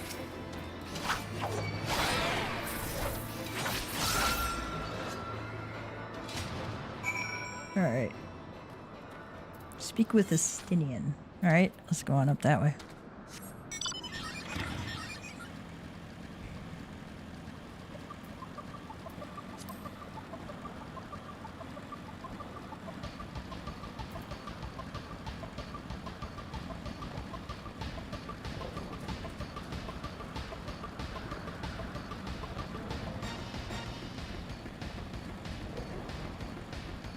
Moon-eyed Moogle. The Moogle on the watchtower is cradling her rumbling tummy. Whatever can be taking her so long, Kupo? My replacement should have been here already, but I don't see her anywhere. I'm so hungry. I wager she went on home on account of those troublesome Tulahans that are flapping about. If you slay 4 of them, that should secure a safe path, giving my replacement no excuse. Please, my stomach begs you, Kupo. I might as well kill him already.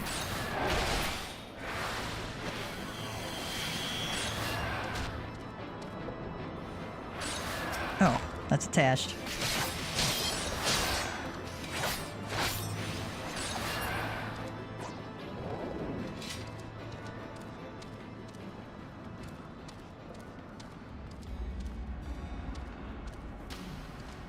They got, like, 3 more down here if you ever need them.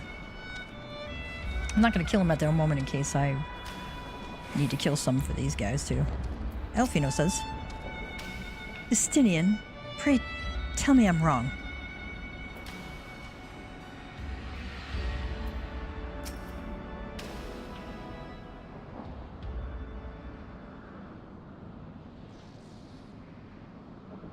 Is that it?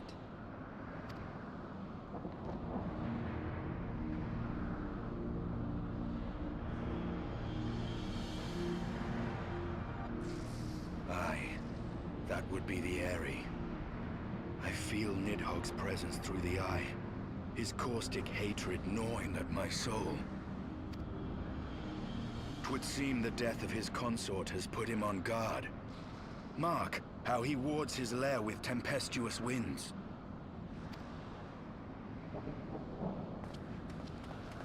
A similar barrier once barred our entrance to the primal Garuda's domain, until we discovered the means by which it could be penetrated.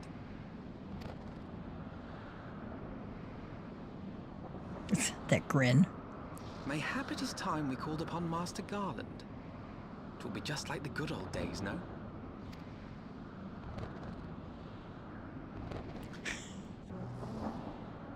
Alfino the teenager talking about the good old days is hilarious.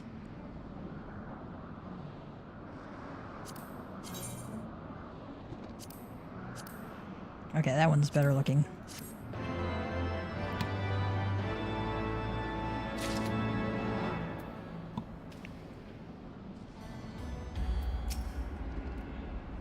If our only remaining recourse is to violence, then we should seek out the swiftest path to victory. With every moment we hesitate, Ishgard's prospects grow bleaker. Estinian would have you enlist the aid of Sid Garland. New winds, old friends. A force of sufficient power to break through a primal's defenses might conceivably grant us access to the Airy. And I can offer no better solution. Pray, consult this engineer friend of yours. Elfino says, very well, on the condition that you swear not to lure Nidhogg from his lair in our absence. Estinian says, and steal all the glory for myself, you mean? Nay, I am not so selfish as that. Contact me by link peril when your preparations are complete, and we shall set forth from Ishgard together. Elfino says, I suggest we rendezvous back at St. Renette's Forum, Gav. From what I gleaned of the Holy Sea's decidedly ambitious airship project, Sid will still be in Ishgard.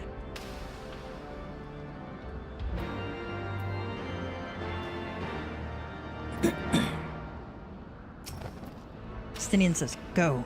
Meet with your engineer friend. I shall remain here and keep vigil over the worm.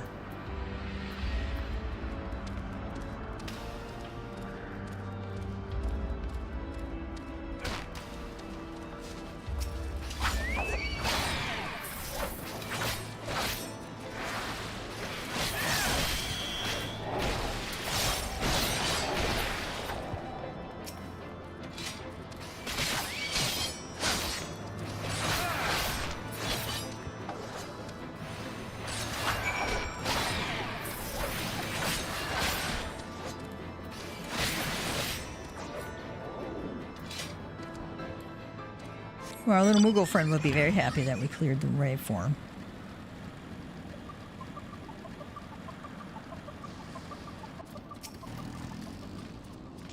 Thank you! Now that the Tulahans are out of the way, it's only a matter of time before my replacement gets here. I'm about to pass out from hunger, so I think I'll go ahead. What could go wrong, Kupo? I don't know. Where the Moogles are concerned, no one ever knows. Alright, speak with Alphino at St.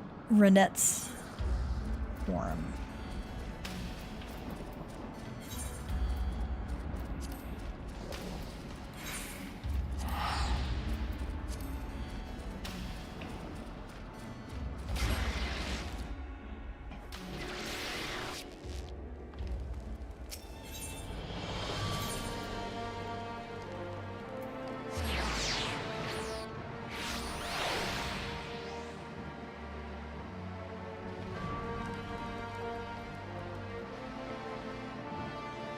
I don't see sit around. When last you saw Master Garland, he was advising the Ishgardians on their ailing airship, correct? In that case, he might still be at Camp Cloudtop. Failing that, we could try the airship landing, or mayhap even the Sky Steel manufacturer. But let us not waste time searching aimlessly. Someone in the city is sure to know where to find him. The question is who? Sir Emmerich would seem the obvious choice, but there is no guaranteeing he will be able to grant us an audience at short notice. Ah, I have it. Count Edmont's youngest son prides himself on knowing all of the holiest sea's juiciest rumors. Let us return to the manor and see if Lord Amanelaine is about.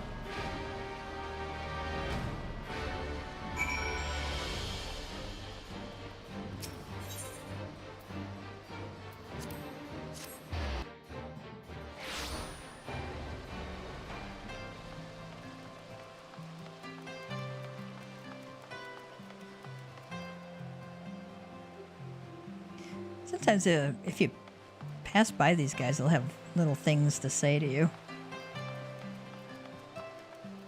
Your skin is like the snow, your eyes like sapphires. Aw.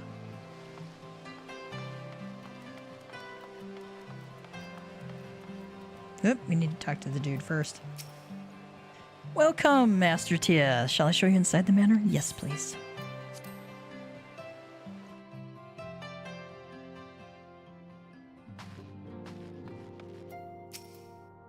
Stewards also have the juiciest gossip.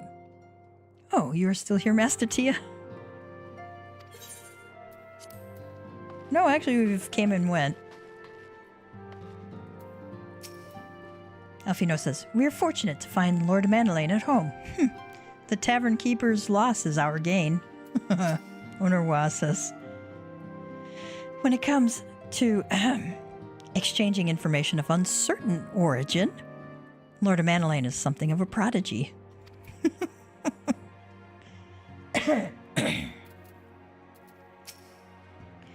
Ah, the hero returns. How goes the fight, old boy? Well, I trust, In search of a Sid Garland, you say?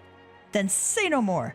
The taverns are full of talk, and the name of said silver-haired genius has cropped up more often than most. I hear he's been tasked with getting that monstrous airship the Holy See commissioned to actually fly. 'Twould seem the project has been plagued with mishaps from the first. In any case, Garland Ironworks employees are known to frequent the airship landing, and I'll wager your master does too.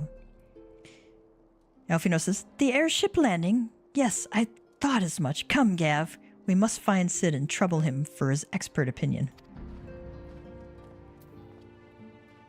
Does that Amanelaine have anything else? If you do find Master Garland at the airship landing, I trust you won't forget who told you where to look. Credit where credit's due and all that. He's such a...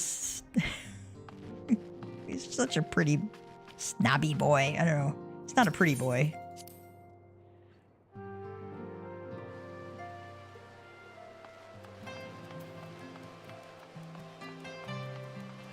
I don't know what would we call him? Go to the airship landing.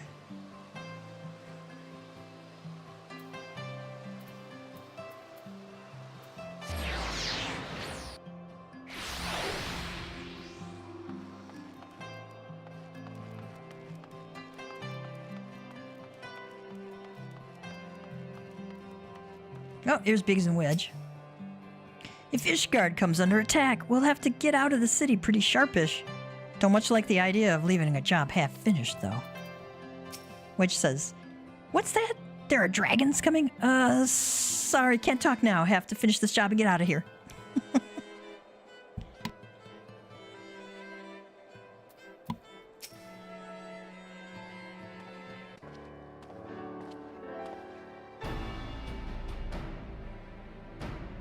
"Yeah, Valfino," says Sid. "How fare you both?" "Not terribly well, judging by your faces." Valfino says, "Greetings, Master Garland. I am sure it will come as little surprise when I tell you that we have need of a favor."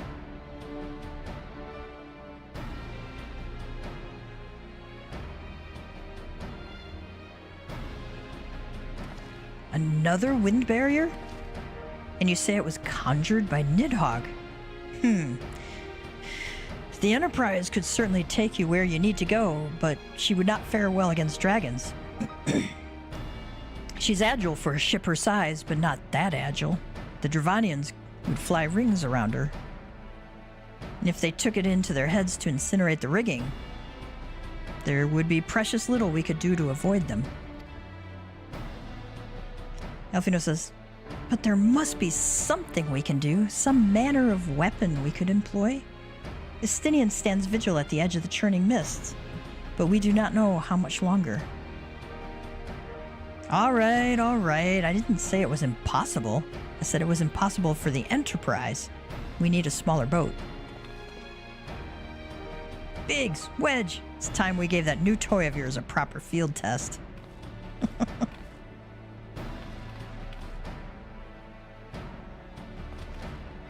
"It's probably best if I let the lads show you.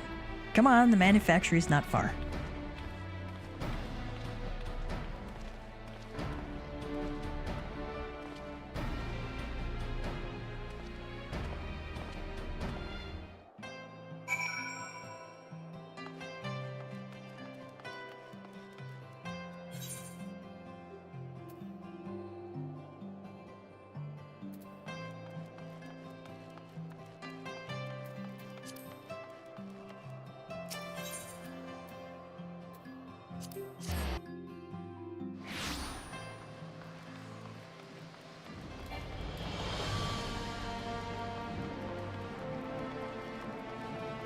If you want to pick up Machinist, you would come in here and talk to Stephanie Vian.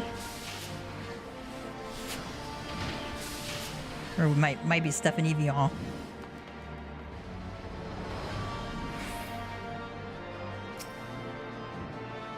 Our little project's just inside. Oh, you're going to like this one.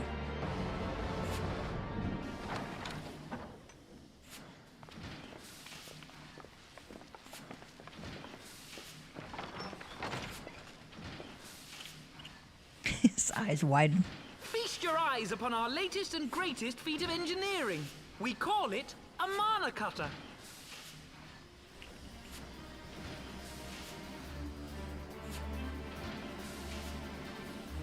After you put down Gaius, Wedge and me struck out on our own for a bit and started work on the successor to the tiny Bronco.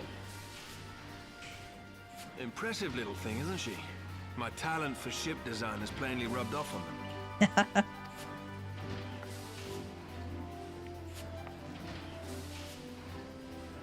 They've adapted the principles of corrupted crystal technology and constructed a mechanism which converts ether from its surroundings into elemental wind.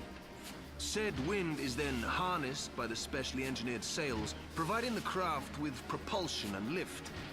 All in all, a most elegant solution. I'm actually a little upset that I didn't think of it myself. The design does, however, come with one small flaw. The energy conversion ratio's bloody awful. To generate enough power to get you off the ground, you need to be in an area awash with predominantly wind-aspected ether. In other words, there are a few places you can fly, lots of places you can't. The new Ishgardian airship hasn't left the boys much time for tinkering, meaning it may be a while before this particular project takes off. If you'll forgive the pun.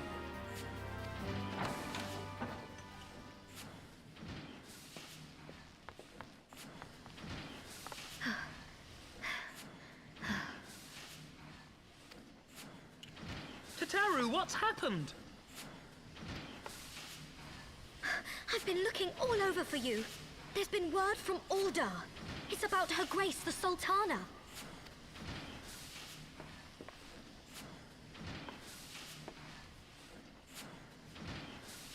It seems you're required elsewhere. Leave the Mana Cutter with us. We'll see that she's airworthy and suitably equipped to slice through those winds.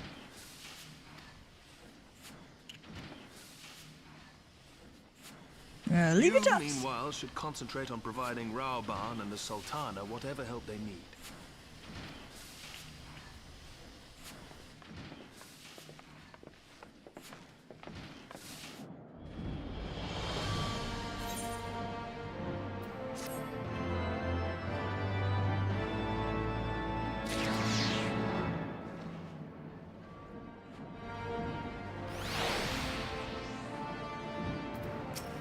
Alfino says, I am as intrigued as you, Gav. Shall we hear what news Tataru has brought us?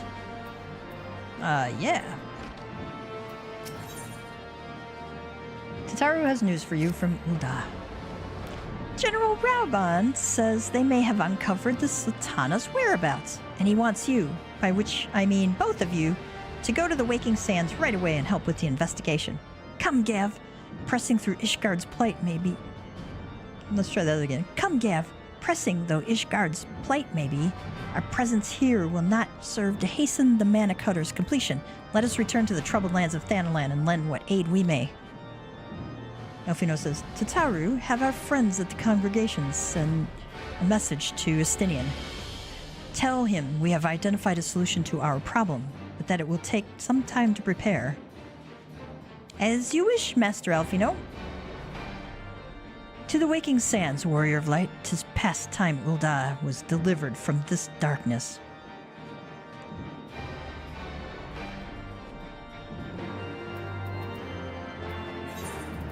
All right, Waking Sands.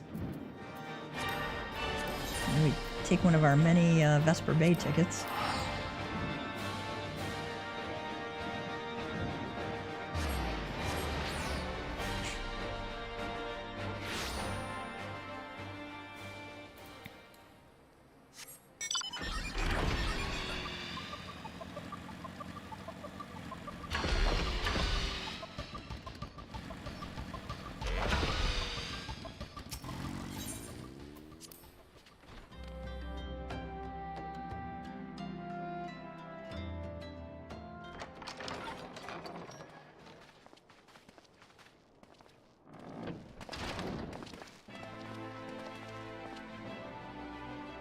Thank you for coming. He looks a lot better. No thanks are necessary, General. I trust your recuperation continues apace. I cannot complain. Thanks to Higirian administrations, I've regained much of the strength I lost during my imprisonment.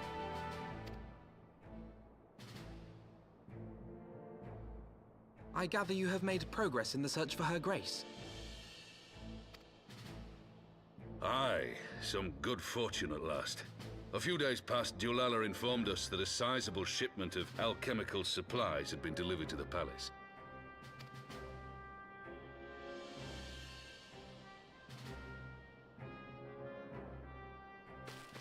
With Papa Shan's assistance, I set out to ascertain the source and nature of the shipment. My inquiries led me to Frondale's frontistery. There, I learned that an order had been placed for a curious substance designed to sustain patients trapped in death-like slumber. An invention of the former head alchemist, apparently. A death-like slumber? This cannot be a coincidence. It lends some weight to Dulala's claims, aye. Her Grace is likely somewhere within the palace, abed but alive. Before making any attempt to extricate the Sultana, however, it seemed prudent to learn what manner of substance was used to induce her torpor. To that end, I made inquiries as to the whereabouts of the one most likely to have administered it, the lady in waiting, Mary. We simply assisted her location, or the remains that apprehend the war. We shall find our cat's paw in the Silver Bazaar. But we must tread carefully. The market is not the bustling place it once was, and someone is sure to mark our coming. Should they inform the monetarists, we'll have a fight on our hands. Rauban is kind of hard to hide, you know? Everybody knows what he looks like. Not to mention he's, like, gigantic. We must be prepared for the worst, and being short an arm, I thought it wise to take another in its stead. What say you, Warrior of Light? Will you lend me yours? Do you have to ask? Then I pity the bastard that stands in our way. Come, my friends, for Nanamo, and for Uldar!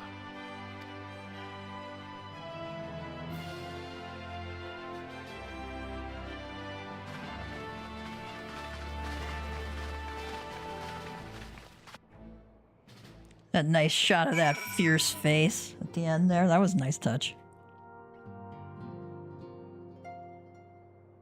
Alright, speak with Yugiri. Elfino says, if one had chosen to entrap the Sultana in a death-like sleep rather than slay her, then one would surely also know of a means to rouse her from said state. There must be an antidote to this poison. Yugiri says, our target is Mariel, the Sultana's former lady-in-waiting, a woman of Midlander heritage. I am told the two of you have met. Our sources indicate that she left the palace shortly after the incident and quietly rejoined the dwindling population of the Silver Bazaar. I suggest we begin by questioning the market's residents and confirm that Mariel is still in hiding there.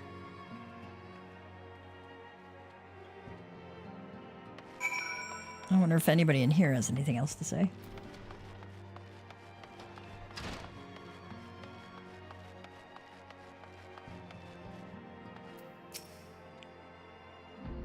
Oh, okay. He's, nothing new from him.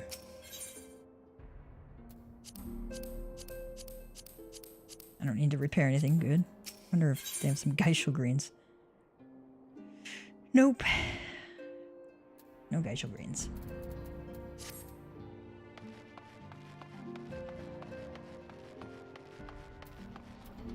Question the bazaar's residence.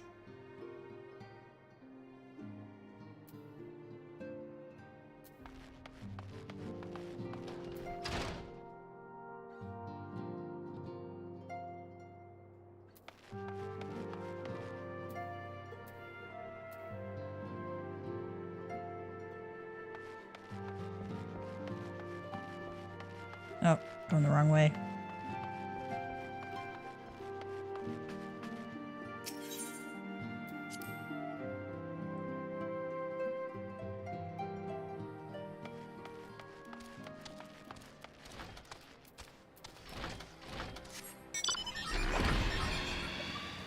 Let's go over to that little ferry over there real quick.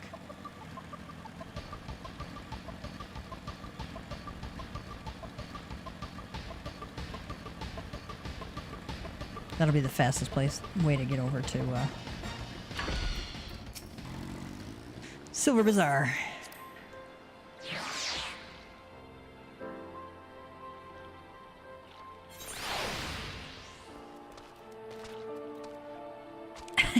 That would explain your breath.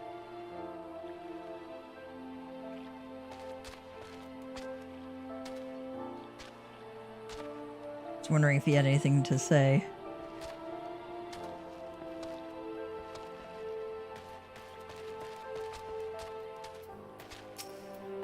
Daniel says, Muriel? Aye, she's here. Left the city for good, she says. Barely leaves her house, though. Hmm? Oh, it's the one closest to the market entrance.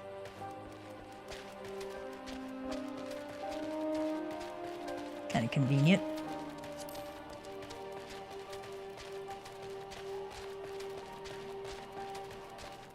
Oh, I've never been here before.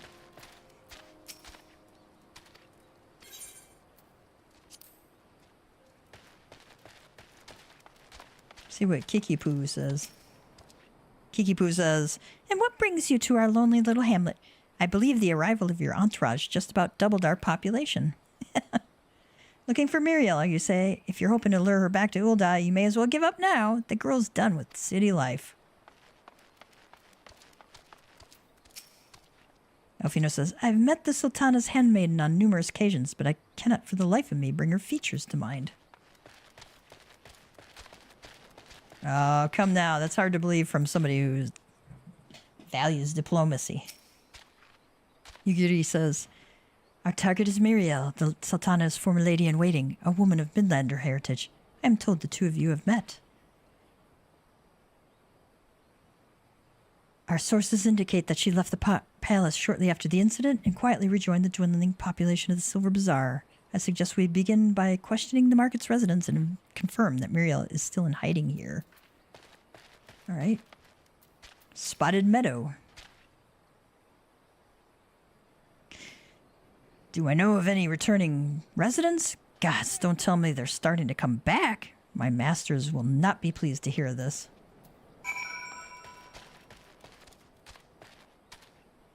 Well, now we know that she's in the house closest to the resident. To the gate. Anything else in here? No.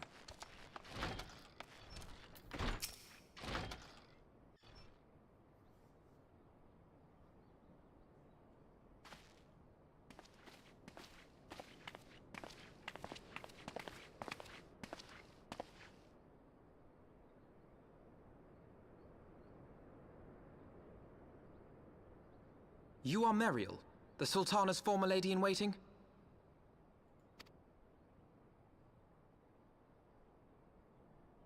I know no one of that name. Pray excuse me.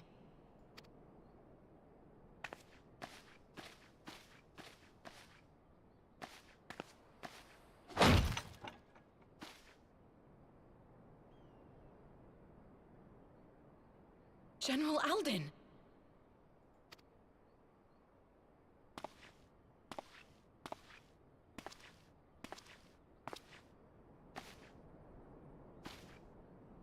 Got some splaining to do, Mariel.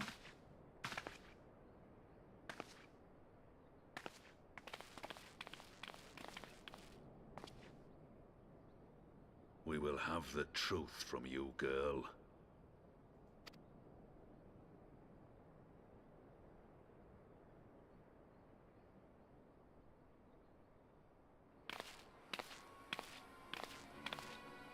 Mayhap it would be better coming from me.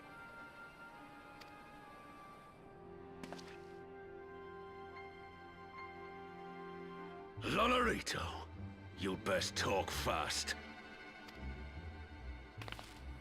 As you know, Teleji Adeleji's Cartano reclamation bill was no more than a facade. A means to get his grubby little hands on that Allagan monstrosity Omega. When he learned of Nanamo's intention to abdicate, however, he was forced to amend his plans. Suddenly, assassination seemed the most promising way to further his ambitions. I am told Teleji had discovered a maid in whose veins ran the blood of House Thorn. A new, more pliable puppet to sit the throne. 'Twould have caused an uproar, of course, but few could have contested her claim.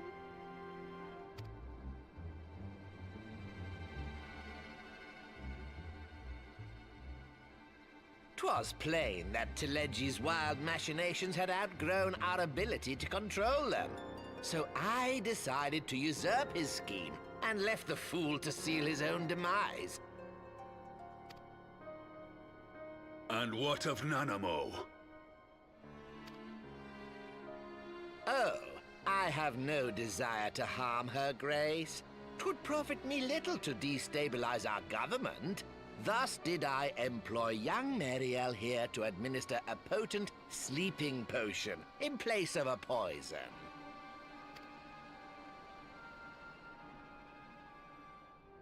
You should know, General, that your dear friend Ilberd was fully aware of my plan.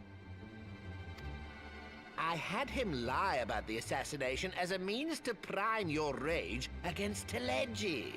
We weren't entirely sure how you would react, but things went rather better than expected. Bastard Lolorito. You conniving little worm! You had your claws in the Crystal Braves before their first recruit had sworn to serve! But of course, when a new game begins, 'tis only prudent to have a piece on the board. Ilberd was mine. Truth be told, a significant proportion of the Braves' initial endowment was also mine.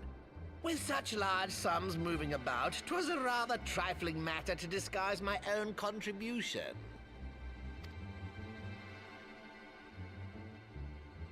Ah, Ilberd. I secured his services with a promise to support his cause once my authority had been solidified. I swear, the man thinks of naught but prizing Alamigo from the grasp of the Empire. Unlike you, General, the poor fellow seems quite unable to forsake the land of his forefathers. Mayhap that's why he called you a traitor to your people and a disgrace to your homeland, amongst other things. What was it he always compared you to? Oh, yes, an overgrown lapdog begging for scraps at the Sultana's table. Oh, how we laughed.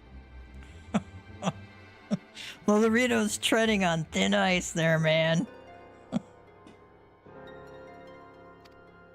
Alas, Ilberd's entertaining little outbursts eventually gave way to wearisome tirades, and the zealous brute became rather unruly. I had no wish to see you executed, you understand, but he would not take no for an answer. Rest assured, his employment with me has long since ended. Which brings us neatly to the present. What say you, General? Both you and the Sultana are alive. We have one corpse and one fugitive. And preparations have been made to restore your good name. Shall we cry quits and start again with a blank ledger?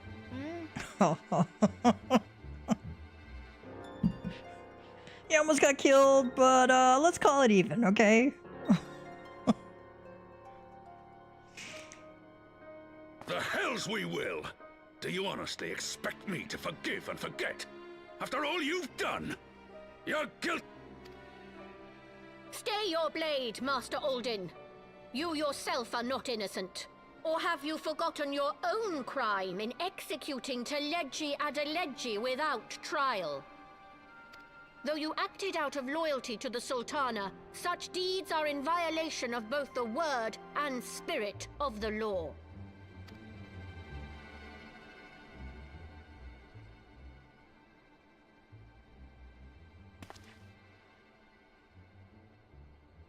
If you would, Lord Lolorito?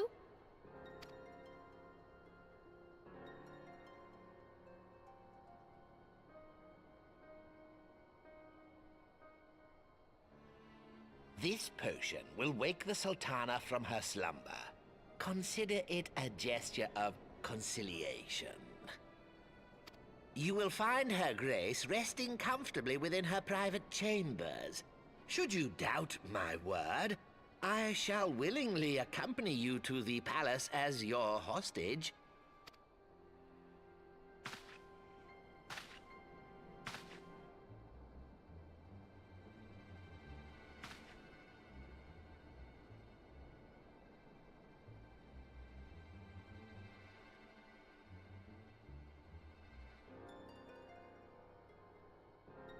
I like not your motives, Lolorito. But you saved the Sultana's life, and for that, you have my gratitude.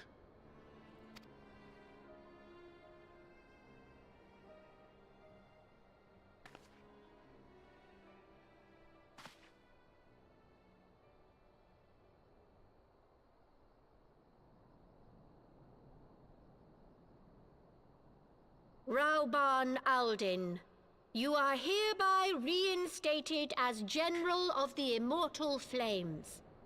The citizens of Ul'dah shall once more be united under Nanamo Ul'Namo, and together we shall usher in a new age of prosperity.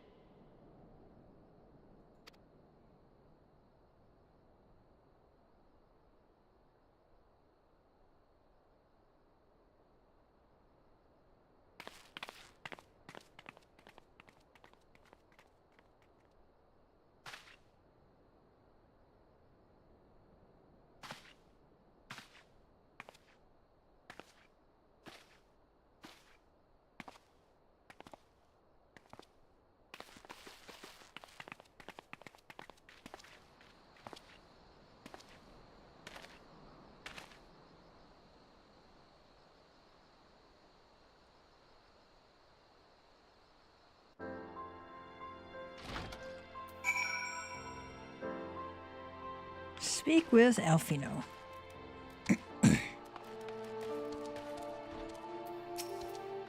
What is Yuguri? You had killed the one you served. Ah, pray excuse my mutterings. I was reminded of a line from an old poem.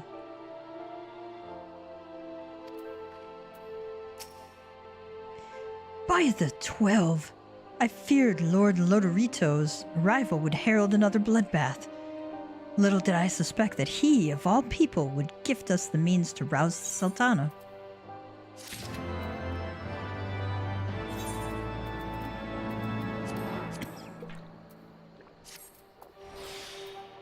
Does she have anything new? No. Alfino would see this dark chapter in Uldah's history brought to a close. Me too! Shall we also make our way to Ul'dah? I should imagine Bartholomew has been instructed to admit us.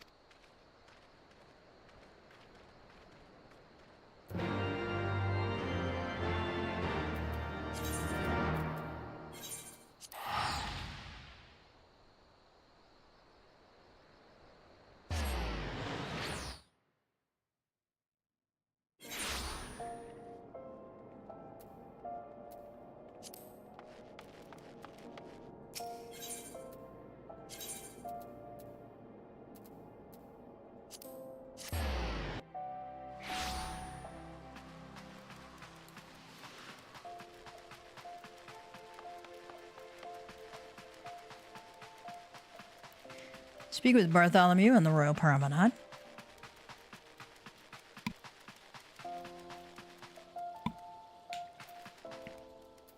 See if they have anything new. I hope Lord Lolorito's position is as effective as he claims. Alfino says, it would appear that the Syndicate has moved swiftly to clear our names. Bartholomew, for one, does not seem remotely surprised by our presence here.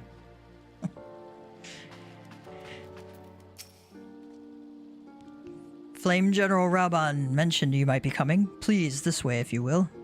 He's remarkably cordial to us today.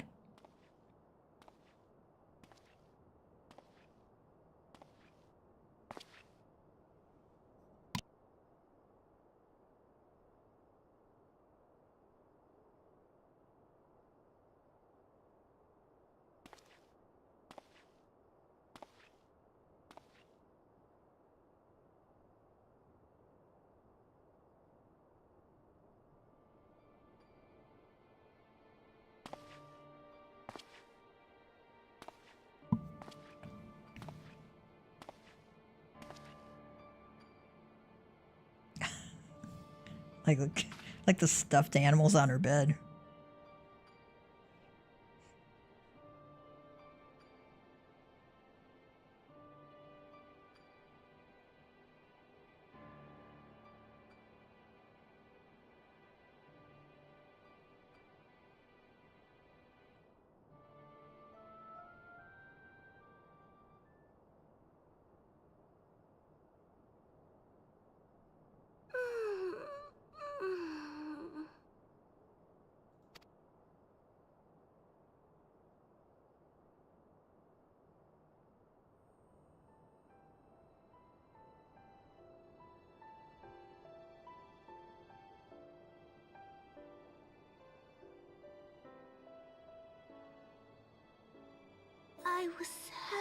the longest dream.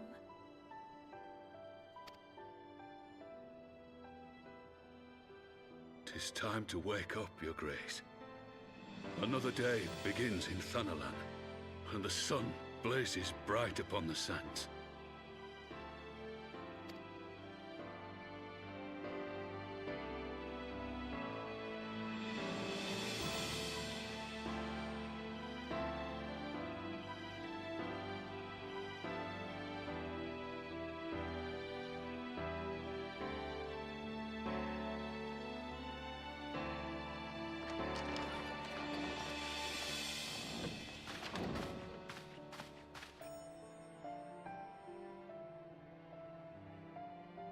Her Grace is awoken. The palace physician assures me she is none the worse for her slumber.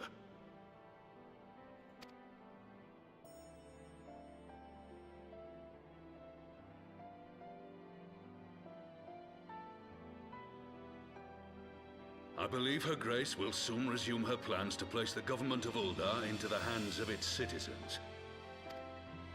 Whatever path she chooses to take, I shall walk it with her. And we shall tread slowly, lest the nation be unsettled in our wake.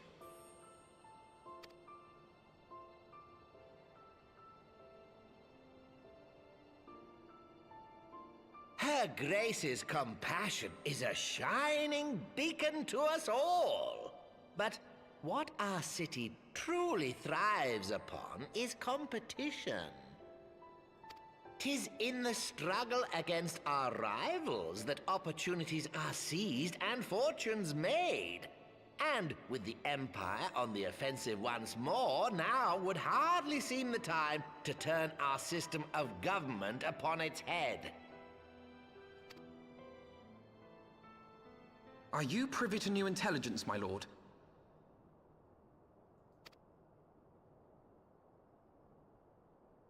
I would hardly call it new. Remind me, what was the name of that enormous Imperial warship which met its end in Mordona? Oh, wait, I have it.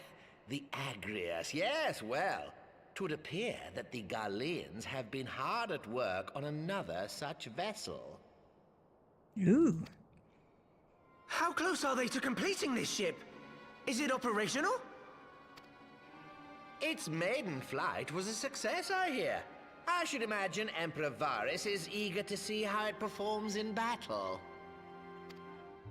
My lords and lady, I move that it is time to repair the damage caused by Teleji Adeleji and prepare our great nation to repel the Empire once more.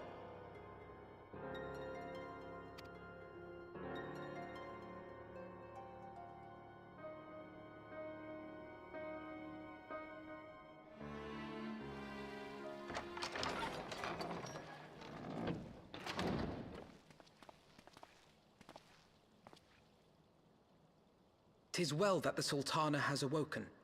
The Syndicate yet needs to put its house in order, but 'twould seem the worst of the confusion has passed. Uldar has taken control of its future, and I must do the same." Yeah, you're not wrong, Alphino.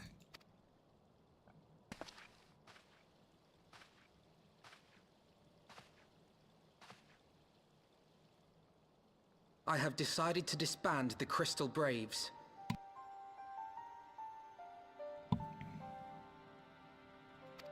Among the recruits, there were those who supported our Order's goals and convictions with all sincerity. 'Tis my hope that these loyal men and women will choose to remain our allies in the battles to come. As for those who sided with the traitor, Ilberd, they shall be hunted down and held to account for their crimes. It is my earnest hope that they will surrender themselves peaceably when the time comes, though I think it unlikely. Ah, my all-conquering Crystal Braves. The model army meant to pave the way for a single unified Grand Company of Eorzea. That so high an ideal should be brought so low. I need not tell you how deeply the betrayal stung me. Yet I see now that it was mine own naivety and pride which allowed the braves to fall prey to corruption. As ever, it is to your own shining example that I turn for inspiration. Like you, I mean to stand firm in the face of hardship, and give mine all for the cause. Let us resume the search for our missing comrades, that we might come together to shine the light of dawn across the realm once more.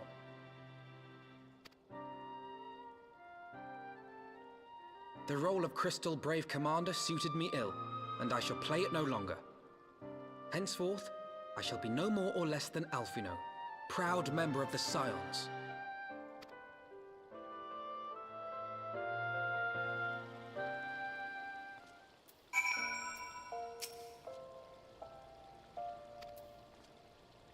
Alright, where do we gotta speak with Alphino?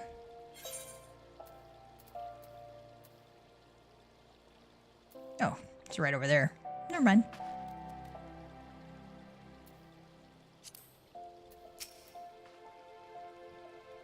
I blush to speak thus of mine inner turmoil, but the fact remains, there is no man alive in whom I would rather confide. Were it not for your shining example, I might never have emerged from beneath the pall of my despair. I'm glad I was there for you to listen. Good job, Alphino. Coming along, growing up a little bit there, learning from your mistakes. Alphino would know how things stand at the Rising Stones.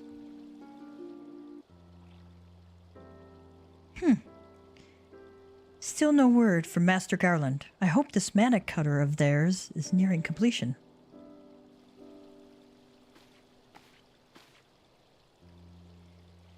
Yugiri says, I am assured that Her Grace will make a full recovery. I and Ulda too shall flourish once more. General Rauban and his colleagues have matters well in hand, I believe. Lady Yugiri, a question, if I may. I believe your people have been keeping a close watch on the Crystal Braves. Might you know how things stand at the Rising Stones? Yugiri says, Ah, yes, of course. You will be pleased to know that the 3rd Unit Braves abandoned Revenant's Toll when they learned of Captain Ilbert's defeat. The only blue uniforms to be seen there now are those worn by soldiers loyal to you, Master Alphino. To me? I see. I am grateful to hear that at least some of our members were true to their oaths. Ere we return to Ishgard, I must go to the Rising Stones and thank those stalwarts for their service. It shall be my final act as Crystal Brave Commander. Will you join me, Gav? You were there at the company's inception.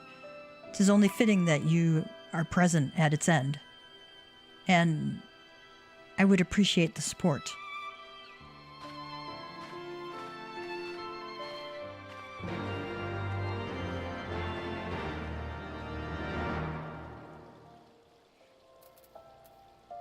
Let's go to Mordona. Actually, I take that back. I gotta check my ventures are probably done.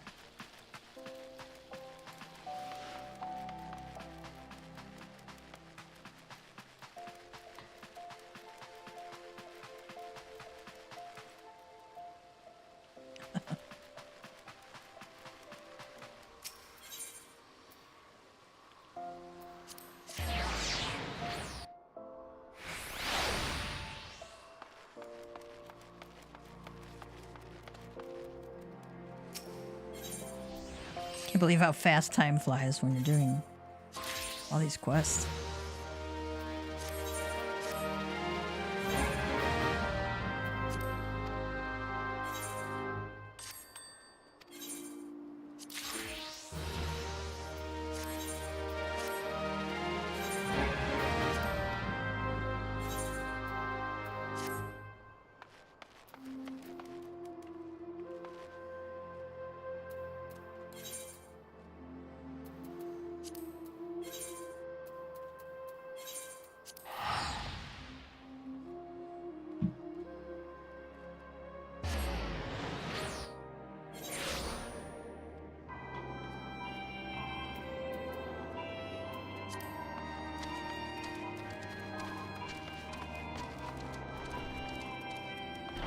Ooh, he's got something new for us.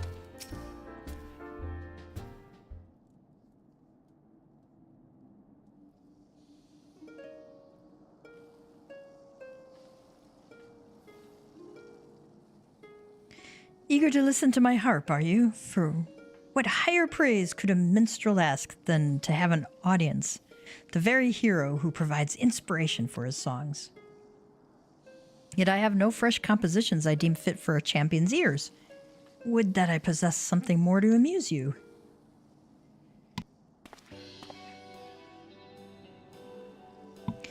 Ah, I've been struck by the most wonderful idea. You shall be the author and the subject of your own creations. Yes, by weaving an epic with your own endeavors, you shall find yourself casting a critical eye upon past deeds. Think of such works as muses for future growth. 'Tis no difficult thing to pen a poem. The words will come of their own accord, I assure you. Simply envision the scene and describe the memories in faithful detail. Omit naught and add naught, and the truth shall remain. Reciting the finished piece should then serve to bring the past to vivid life in your mind's eye. And when you look back upon events with undistracted clarity, what was hidden in chaos may now seem blindingly clear, especially when things are uncolored by the embellishments I might bring to the story. So basically he's saying, keep a diary. May the recording of your sagas reward you with inspiration and insight. Oh, and do return sometime and share with what you have wrought. You now have access to the duty recorder, allowing you to document duties for viewing within an in-room. Open the duty recorder interface located under duty in the main menu and view the help text for further details on how to use this feature. Well, that's kind of cool.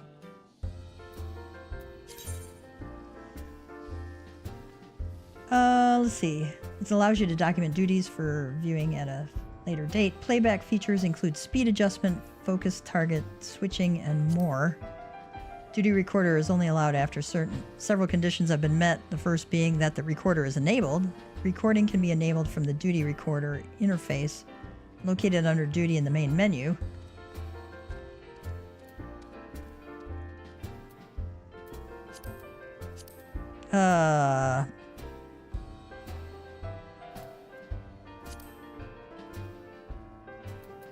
Sure, let's enable it. Wait. All right. Recording duties. Following conditions must be met to use the duty recorder. It's enabled. Current duty is available for recording. Parties meet minimum size requirements. Record ready check has been executed. Recorded settings are enabled.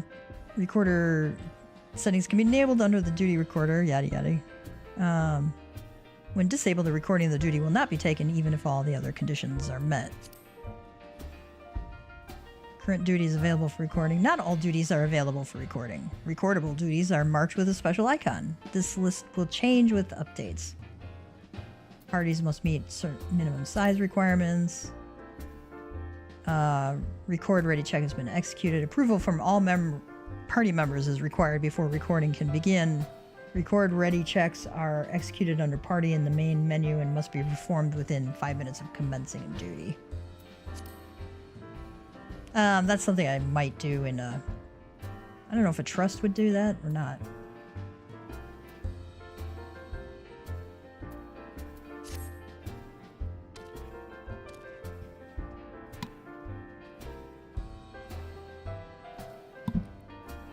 I don't know. Would you guys ever like be in a random roulette and allow somebody to record you? It'd be one thing to do it for like a guild party group, right?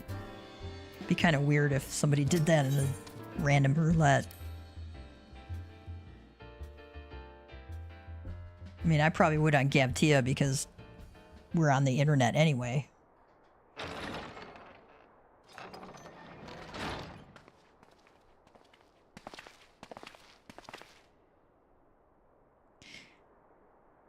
Alliance says, Commander, you're alive. Ryle says, and Gav, too. I knew you'd scrape through. Alphino says, "My splendid Crystal Braves, I have wronged you, all of you. My promises of glory and salvation have brought you naught but blood and betrayal. Bah, you'll not hear us complaining. 'Twas a sight messier than expected, aye. But we was still fighting for the freedom of all, just like we swore. Ain't that right, mates?" Crystal Braves all say, "Aye."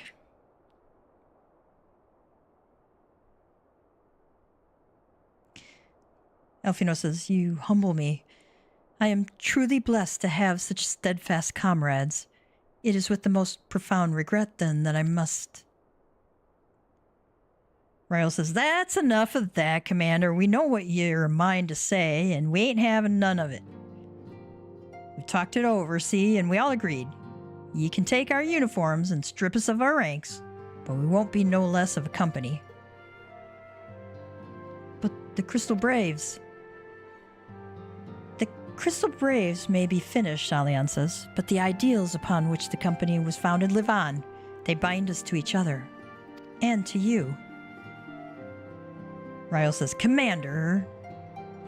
Alphino, "Our minds are made up, so you may as well get used to it. Let us help the Scions. Let us help you find Minfilia and the others."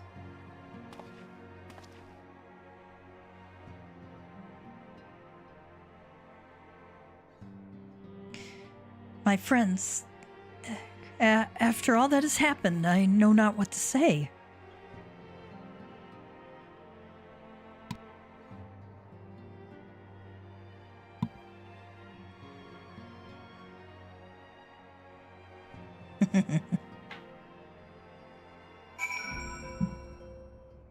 Kind of overcome with emotion. Aw. He's sweet. Femi says, "Give Tia, I joined the Crystal Braves in the hope of following in your footsteps, and I do not regret the decision. Not even for a moment. Don't worry. If we scrutinize the Scion's records, they should provide us with likely locations to which the missing Archons might have fled. Put your mind at ease. It is for work just such as this that we have been trained." Okay. Ryle, "I don't know if you know, but during that god's damned feast, Flamine got ambushed by some 3rd unit curs over in Limsa. I'm told she danced free of their noose, though. Ain't heard nothing since, but my guess is she's lying low somewhere in the port." Allian says, "We'll find the missing Scions, I promise you. Between us and the immortal flames, no stone in Eorzea will go unturned." Yugiri says, "I feel blessed to have witnessed such a display of camaraderie." That was nice. That was very nice. Higiri says, "We must repair this damage if our minds are to find focus. Now, where to begin?"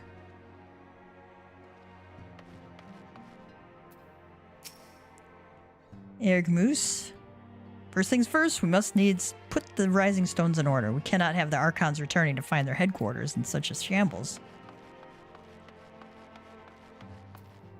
Hozan says, "I sent Shinobi to spy upon the brass blades, and it would seem that Ida and Papalimos' resistance accounted for a sizable number of the company's soldiers. All we know for certain, however, is that our friends' corpses were not among... All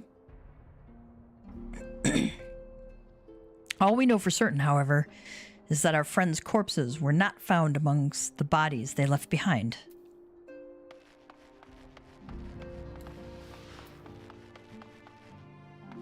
I think we got everybody to talk to. I wonder if there's anything in the solar.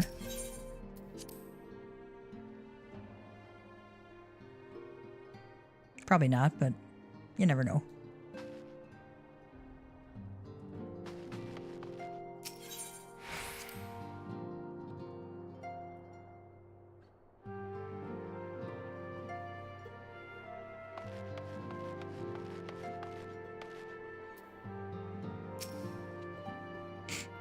Alphino, "Pray, excuse me. I had thought my tears spent.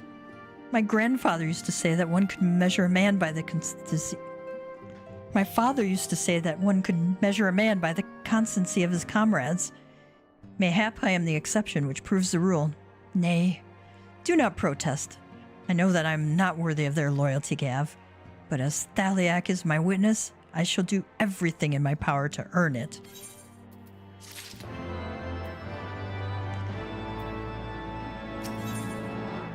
Alfino has matters to attend to at the Rising Stones. I must speak of future plans with the remaining Braves. Any information we uncover on the missing Scions will need to be shared with our allies across the realm, specifically Urianger in the Waking Sands and Tataru and Ishgard. While we are organizing our various channels of communication, I would ask that you call upon Master Garland at the manufactory. I will join you in Ishgard as soon as I am able. Does he have anything remaining for us? I'm informed that Flamine and her bodyguards, Hori Boulder and Kultene, went missing shortly after the feast. Oh, our list of absent friends grows longer. Alright, speak with Sid. Alright, let's go back to Ishgard.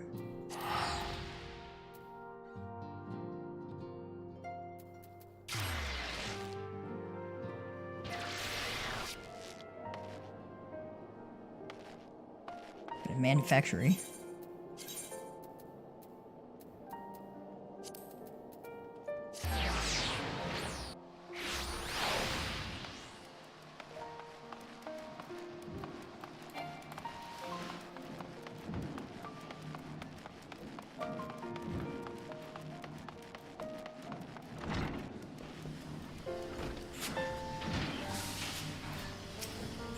Which is so sleepy? What? I'm awake.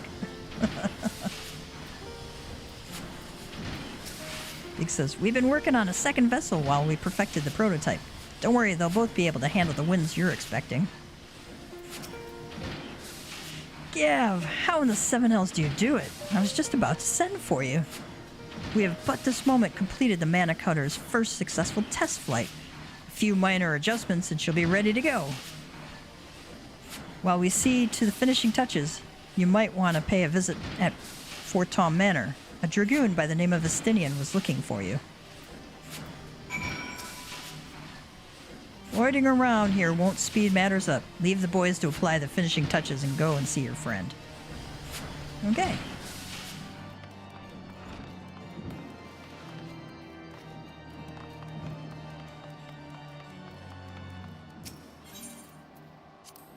Back to the last vigil stop.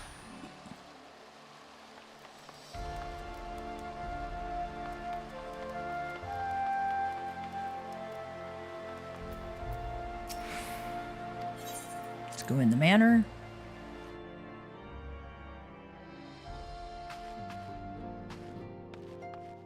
Wonder if the steward has anything to say. Nope, nothing new.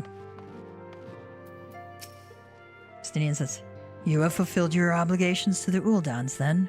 Mistress Tataru has been keeping me apprised of the situation. Once I learned that these mana cutters of Master Garland's were nearing completion, I saw no reason to tarry in the mists. For the present, Nidhogg seems content to remain in the Eyrie, plotting his revenge. Might not this be an apt moment to unfold our plans to Sir Emmerich? I think we have kept him in the dark long enough. Alright, visit the seat of the Lord Commander. Get my Sir Emmerich fix today, then.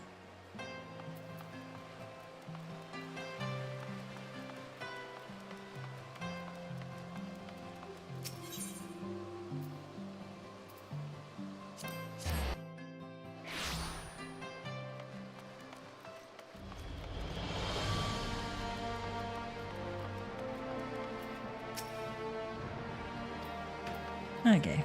Every now and then I check to see if Firmalberry has something new to say, but nope. Does Andalou have anything? The Dragoons are chronically undermanned, and more so now than ever before. We must needs rectify the situation, and soon, else we shall struggle to match our foes in the sky. We're working on it, man. We're working on it. Temple Night Guard.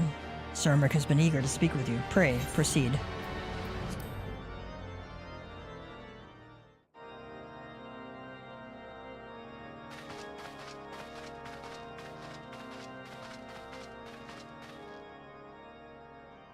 stands ready, Lord Commander. Ah, the moment has come then. Pray excuse my lateness. I paid a brief visit to the workshop to inquire about the mana cutters. The engineers assure me that they're ready.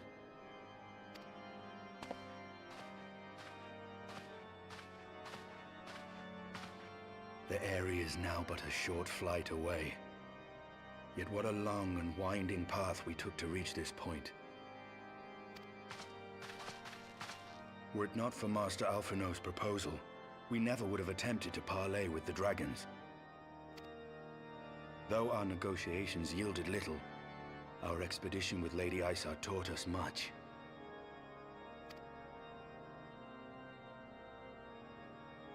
You took an unimaginable risk. I could scarce believe the tale Estinian told. Aye. 'Tis true that many of our countrymen would sooner die than join hands with the heretic's mistress. But 'twas through that most unlikely of alliances that we came to speak with Hraesvelgr. A conversation that went rather poorly, as I recall. In this instance, the journey was more important than the destination. Had we not slain Nidhogg's consort, Tiaman, and put the Great Worm on his guard, the Dravanians would have arrived at Ishgard's walls long ago. Aye, that they would. Full grateful am I for every hour of respite your actions have afforded us. Thanks to you, our defenses are much improved. 'Tis but a pity they won't be enough. Thus you believe an assault upon the area represents the city's best chance of survival. Is that not so, Estinian?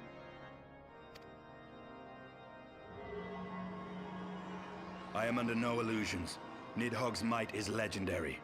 But with his eye in my possession, I can stifle his strength at the source. Victory will be hard won, even so. And I shall be glad indeed to have the Warrior of Light at my side.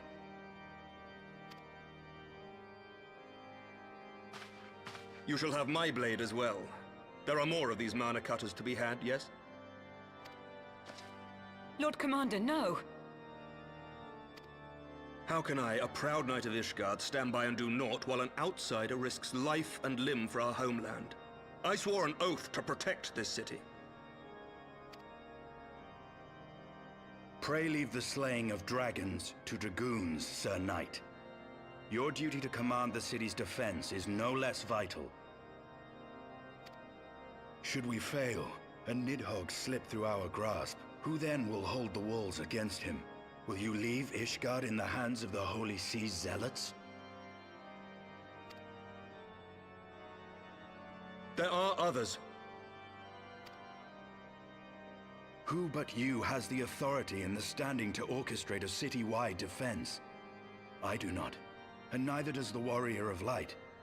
That is why it is our place to fight, and yours to remain here, Lord Commander. What? You too, Master Alphino? By the Fury! You have shown some promise, but this adversary is far beyond your skills.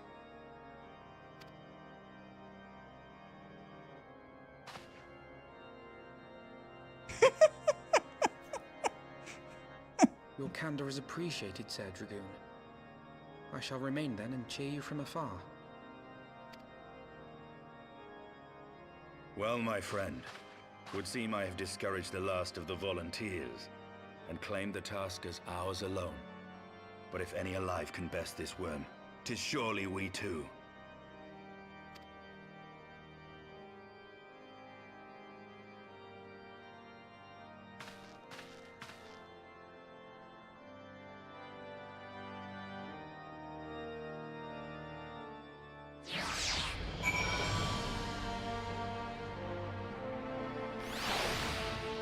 I love that look on Alphino's face, you know.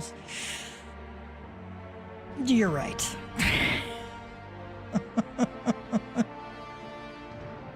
Gets his dander up and deflates. I love it. I have pricked Master Alphino's pride, I fear. But had I been less forceful, the boy would have insisted on accompanying us to the Eyrie. Do not think me blind to his talent. With a few more campaigns under his belt, I have no doubt that Alfino will make a fine field commander. But one does not practice on an adversary such as Nidhogg. We shall be hard-pressed enough without the added worry of carrying a novice.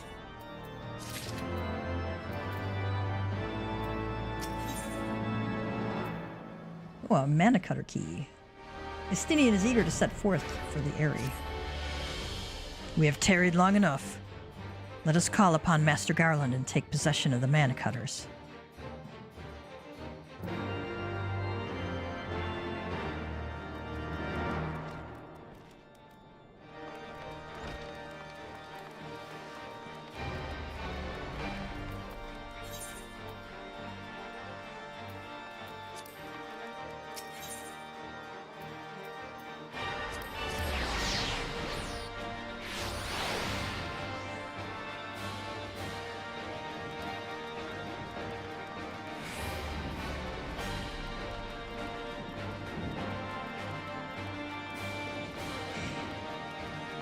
What do we ask to say? The gate leads to the Western Highlands, but it wouldn't do you any good if you haven't got any wings. Okay.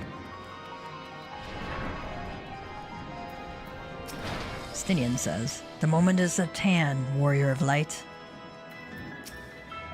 Which, oh, I guarantee you won't find any loose rivets. We triple-checked. These little beauties are our pride and joy, and now they're yours. So, be careful with them, eh? Okay. Gav, old friend, the cutters are ready when you are. Wedge says, the finer adjustments cost us a few sleepless nights, but we got there in the end. Big says, which means you can get where you need to go.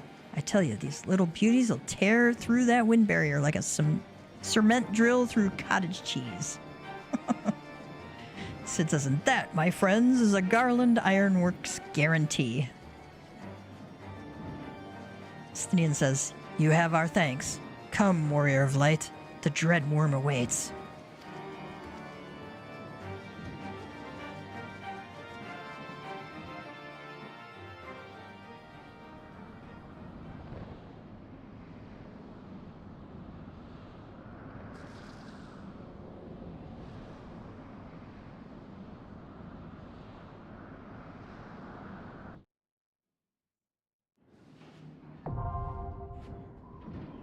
All right.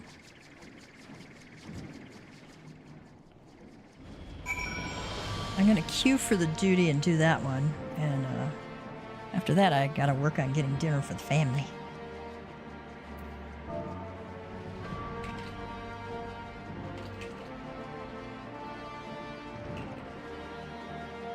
I'm gonna ask some FC mates.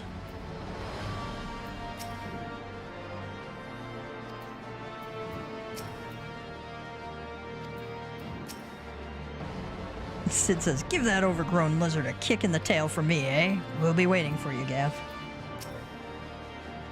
To the mana cutters, warrior of light, the dread worm awaits.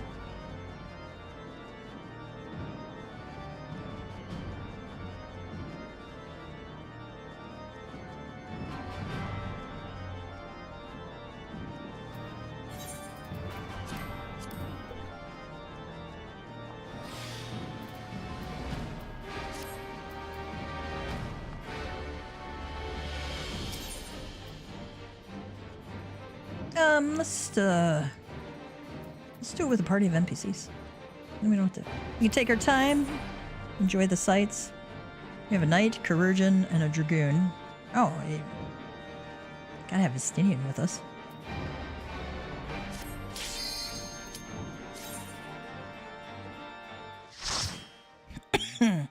Excuse me.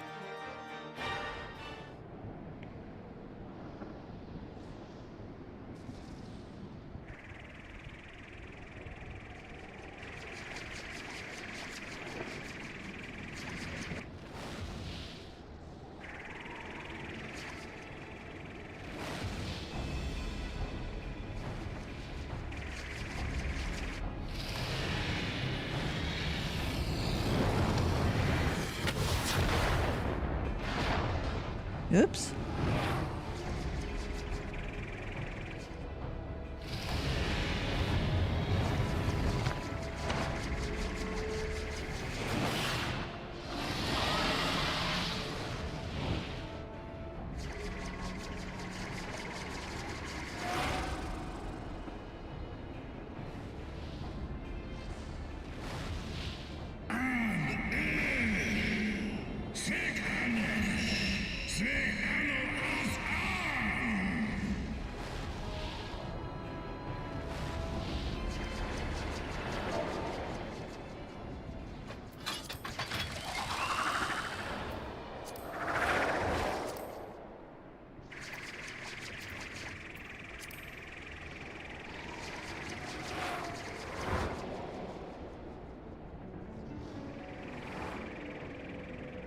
Said, wicked mortals, I shall burn your bones to ash.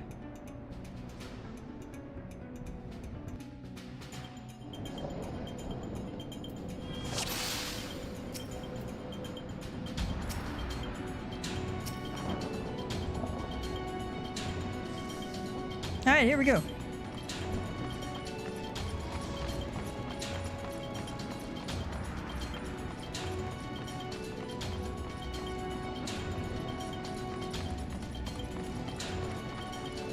The air begins to crackle.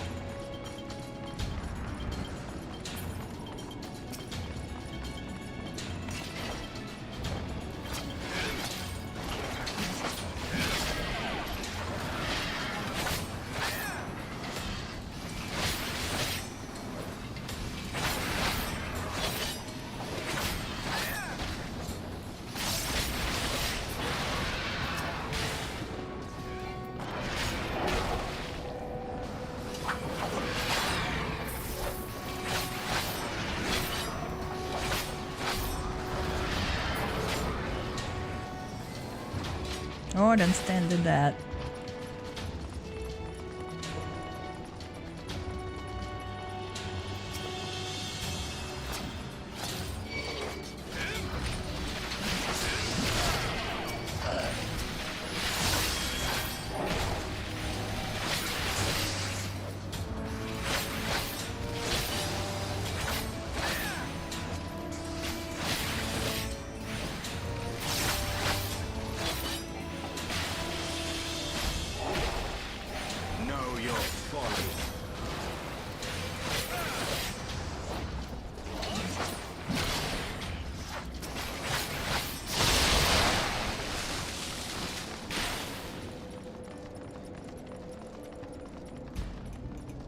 Never get to see if there's anything in here. So the nice thing about doing these with Trust is you get to see all the things you never get to see any other time.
Taking a look around. Kind of cool.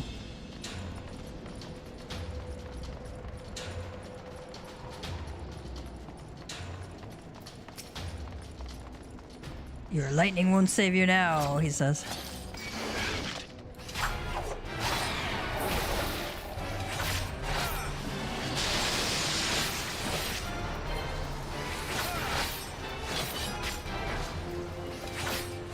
Electric cachexia.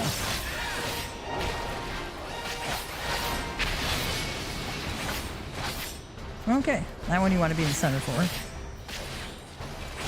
Know your folly.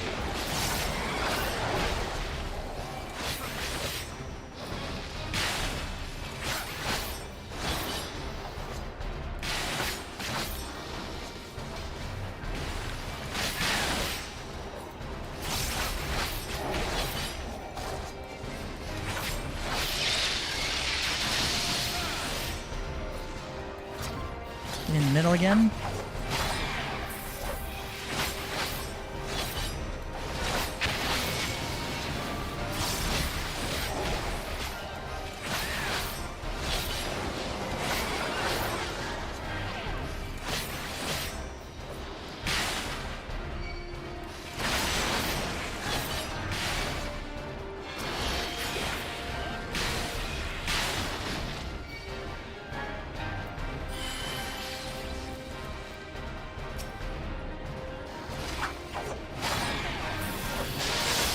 Almost died there.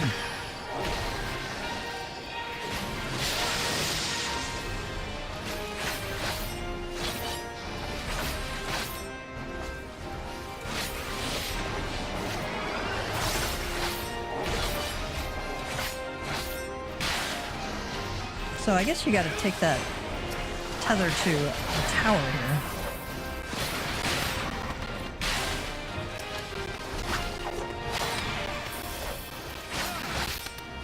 I mean, like, we hardly ever see these mechanics in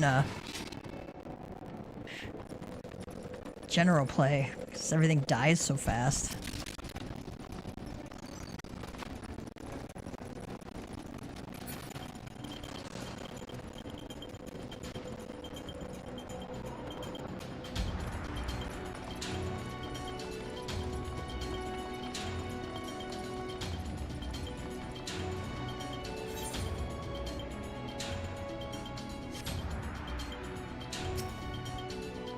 Yeah, this is the place where we're supposed to go, I think.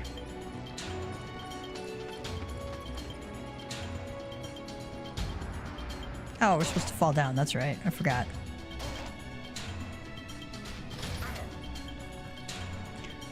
I like everybody grunts when they fall.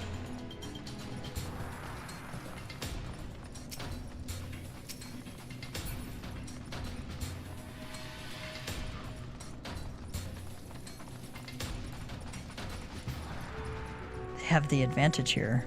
Even so, we must remain calm.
You might be tempted to pull bigger if you're used to that, by the way.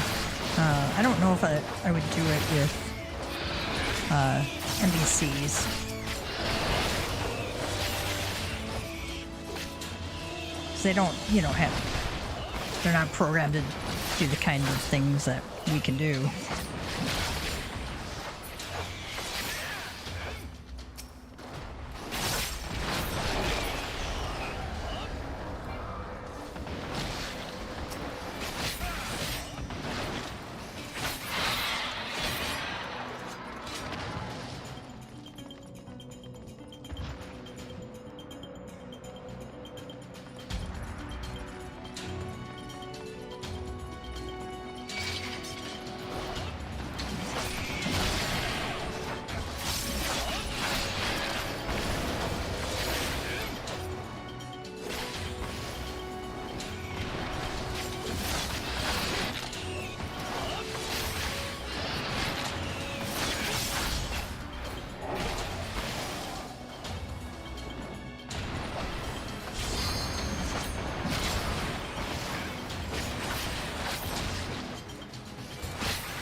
What level is this stuff anyway? Oh, level 55.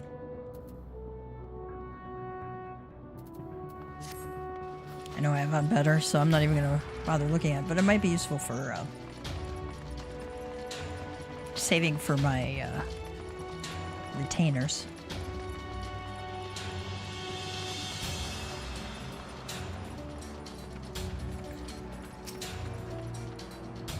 Gascudus. This one appears stronger than the others, but it matters little. I leave the vanguard to you.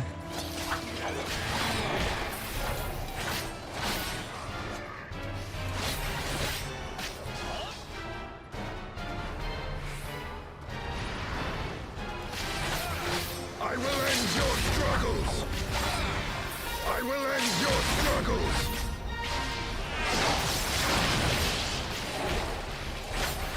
We gotta get out of the gas.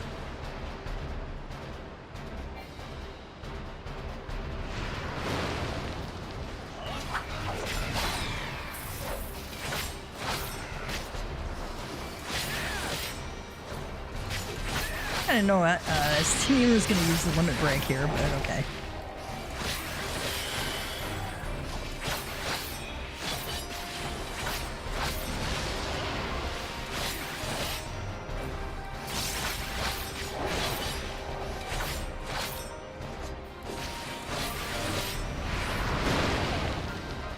Oh, stay out of that.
Ashen Ouroboros. Sorry. I learned how to pronounce it. Ouroboros.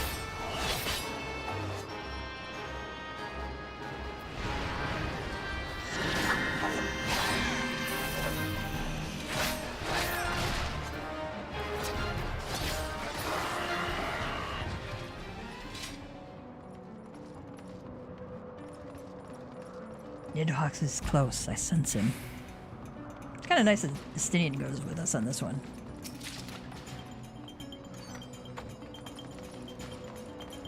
I mean, it makes sense, of course, but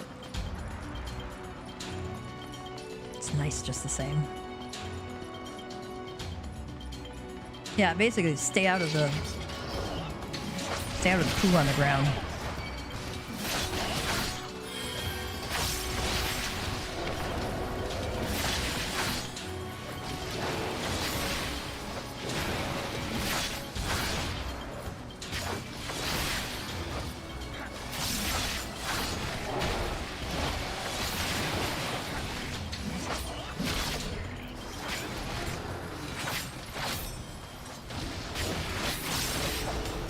Know your folly.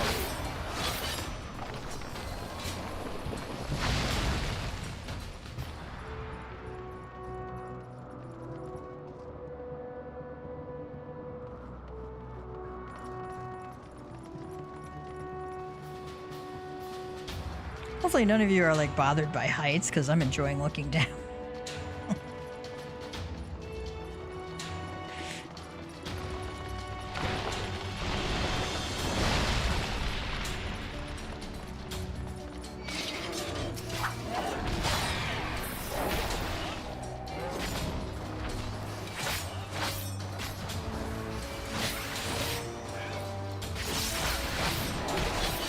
Ned Sorngar.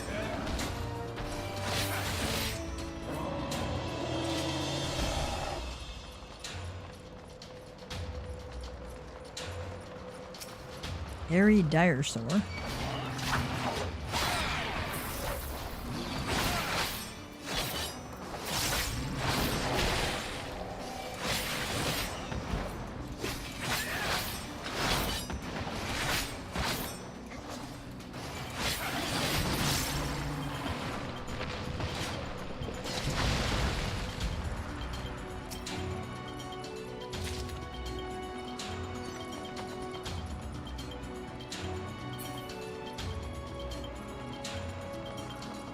Yeah, and left us a lot of treasure coffers around here, didn't they? Kinda nice.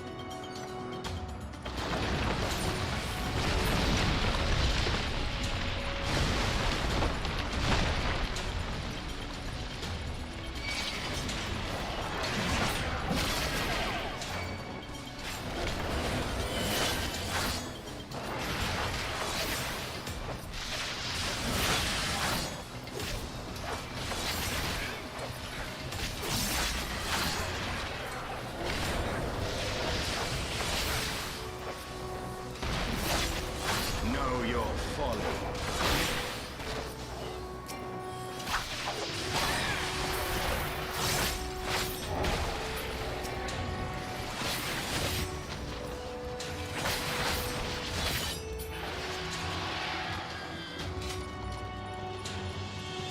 You get a bunch of ads here. They're not, terribly difficult to deal with. Airy Reeve. I'm gonna go look that word up at some point and see what it's actually anything.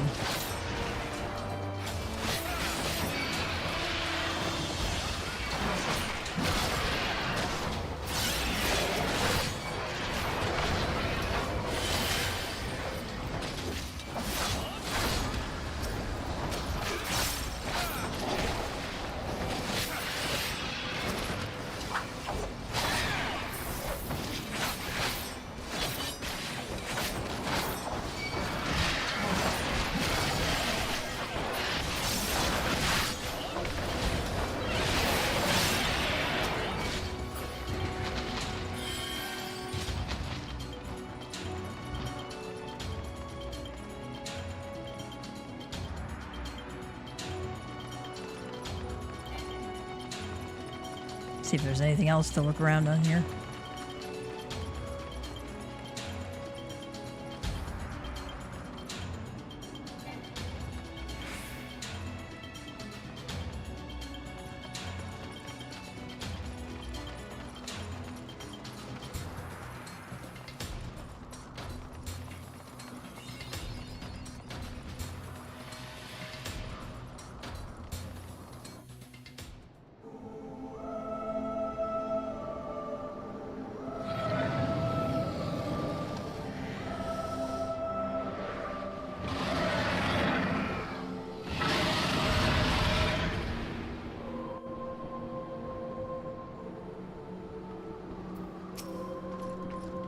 Sends here, Nidhogg. Alright. Impudent Morton. Oh, let's use my own eye against me.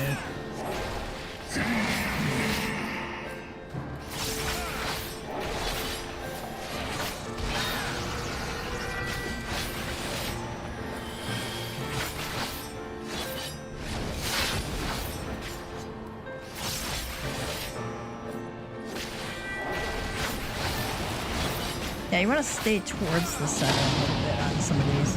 Get out of these blue circles for sure. He does those line attacks, because he does one outer, he's going to do one inner usually, and one inner, he's going to do one outer. Stay away from your buddies there.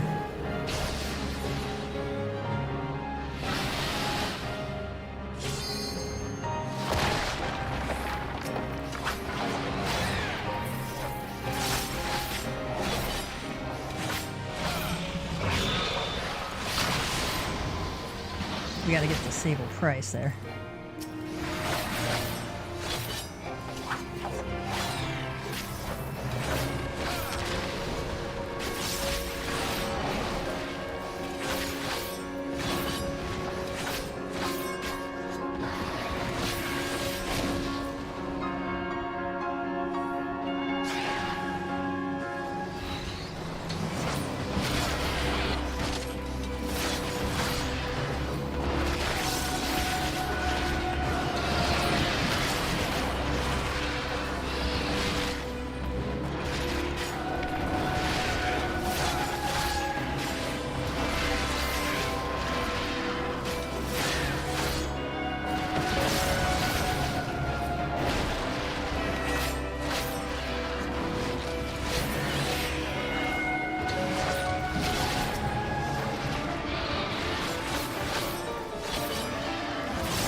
Treacherous mortals, he says.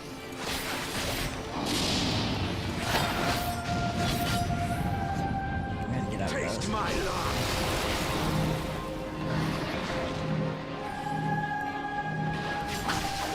Your guard is down.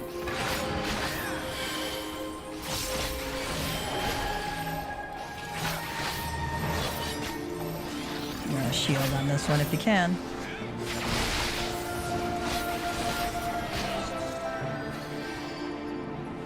That.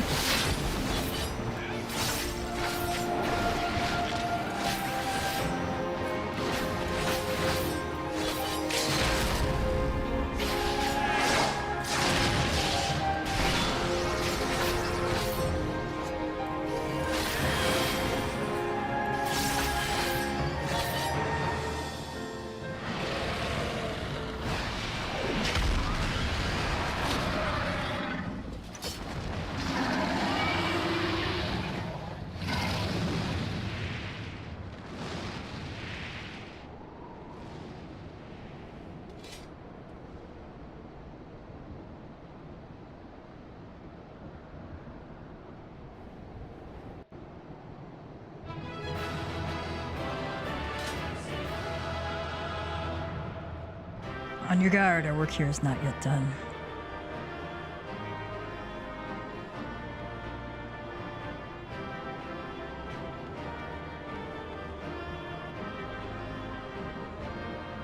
Hey, he's looking up at the sky there.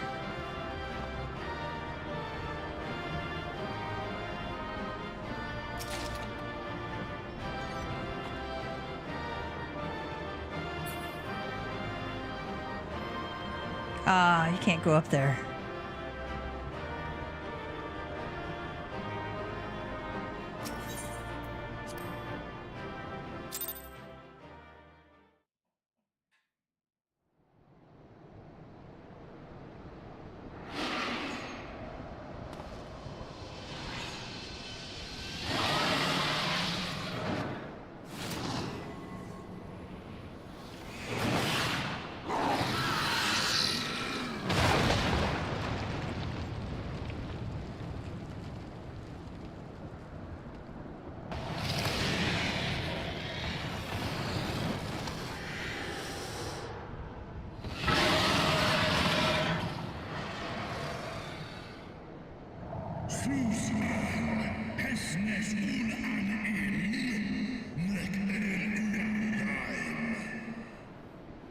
Thou wouldst use mine own eye against me.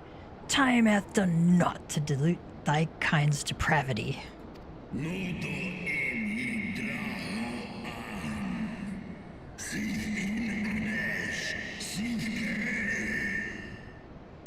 I have not forgotten thee, Dragoon. Mine essence claimed thee once, and shall do so again.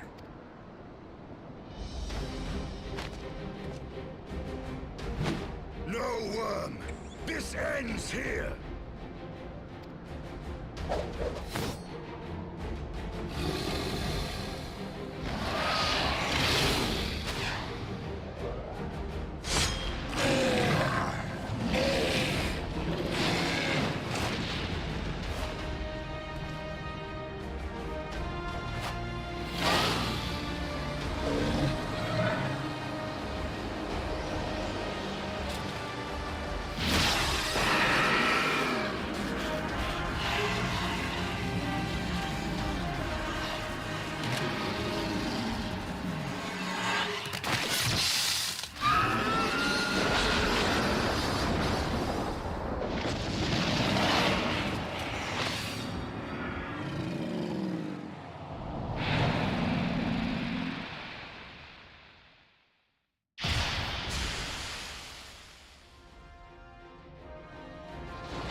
You gifted my people 1,000 years of suffering. Now I gift you an eternity in darkness.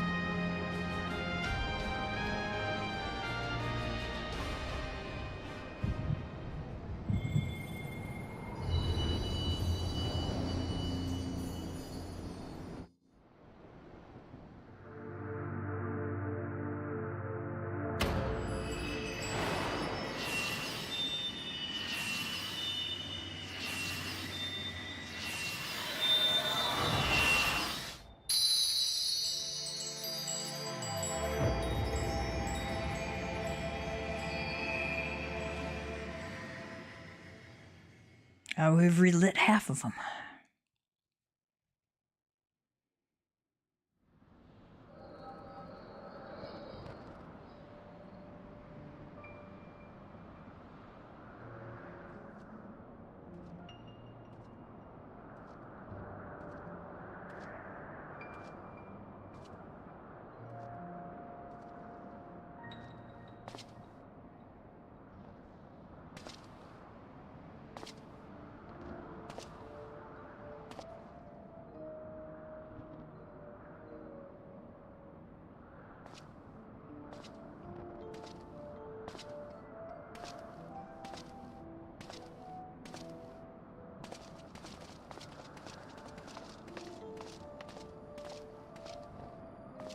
They are ours, Lord Eldrath. The eyes of Nidhogg.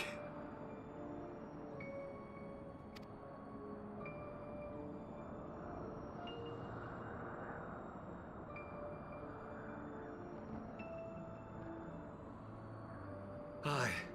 The worm lies broken and my father is avenged. With the wellspring of his vitality thus denied him, Nidhogg shall not linger long in this world. But behold the terrible price we have paid. My sire is dead. So many brother knights slain. We traded our honor for the strength which now courses in our veins. And still we are forced to make such sacrifice. But not in vain, my lord. Hraesvelgr is the only great worm left in Dravania, and he dares not leave his lair. With Nidhogg's eyes in your possession, who now can challenge the might of Ishgard, ascend the throne, and take your rightful place as the ruler of our people?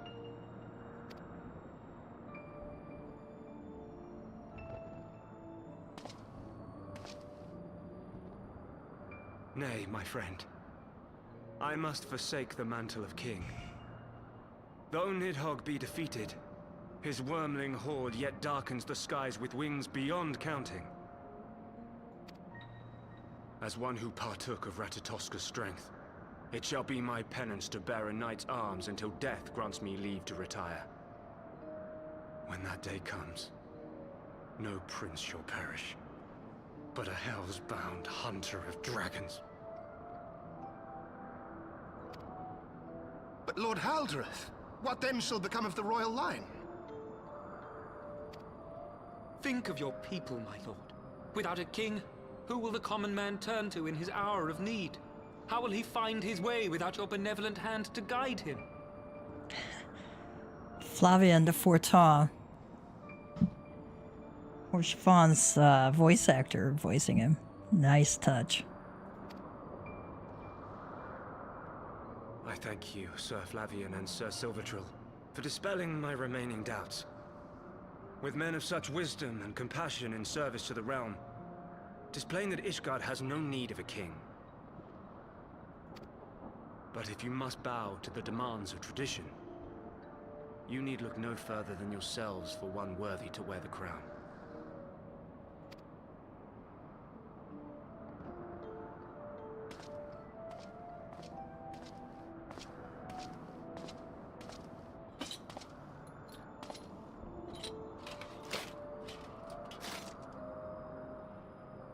Fare thee well, my brother knights, my loyal friends.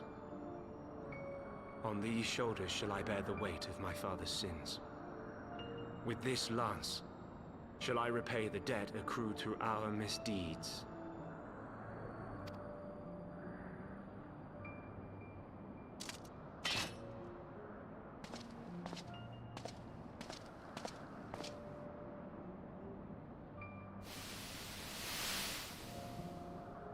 What cruel jest has fate played upon us?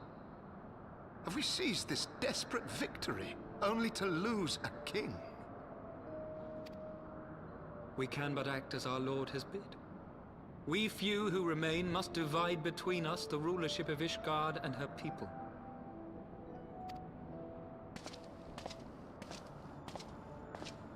Not I. My oath was to Lord Haldreth, and he alone.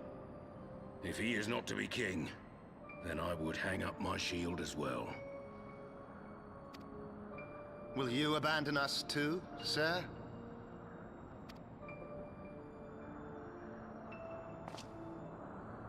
I would wash my hands of blood and betrayal, and take up an honest trade. Mayhap I shall serve ale instead of sharpened steel.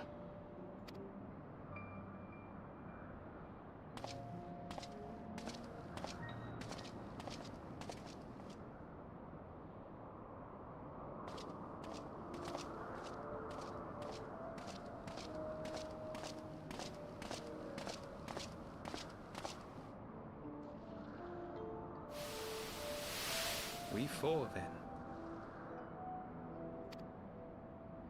Fortin, Hylanat, Dyrendare, and Zemile. But 4 houses to rule all of Ishgard. And what of the throne? We keep it empty. Until the day a king rises once more, we must assume the role of stewards. We shall shape our nation anew with a history of our own making, and let the truth of this dark day die here, upon the battlefield.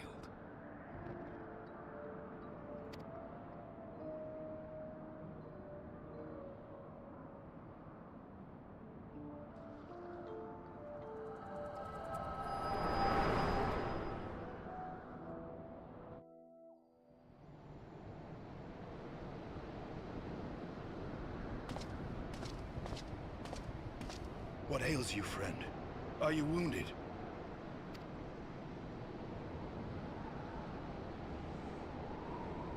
You have borne witness to history. To the culmination of the first battle with Nidhogg.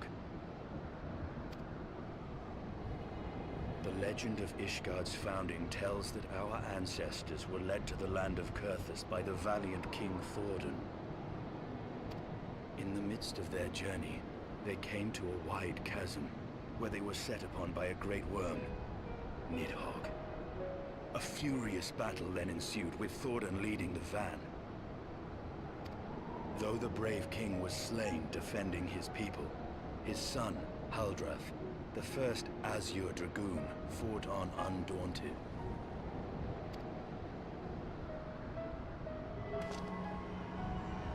And with a mighty thrust of his lance, he gouged out Nidhogg's eye, forcing the wicked creature into retreat. Thus, did this eldritch orb become a sacred treasure of Ishgard, lending its power to every knight deemed worthy to bear the title of Azure Dragoon.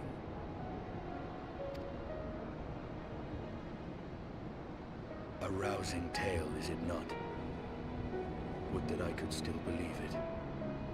But your vision, which we must accept as immutable truth, leaves no room for doubt, save on one point. If Haldrath took both of Nidhogg's eyes, then how came this eye to be lodged in the worm's skull?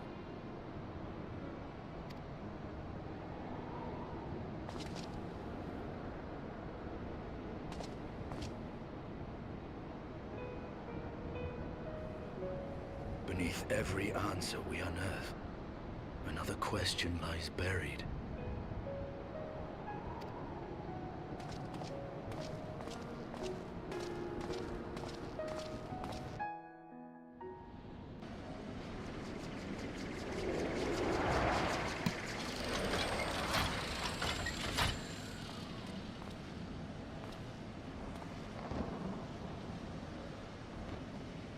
'Twas a fierce battle, but one I knew we would win.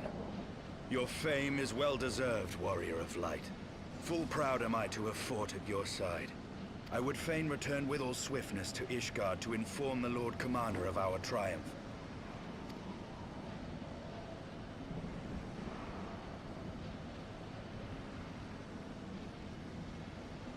But we must first have words with Hraesvelgr. There are parts of this tale that the worm has kept from us, and I would know wherefore.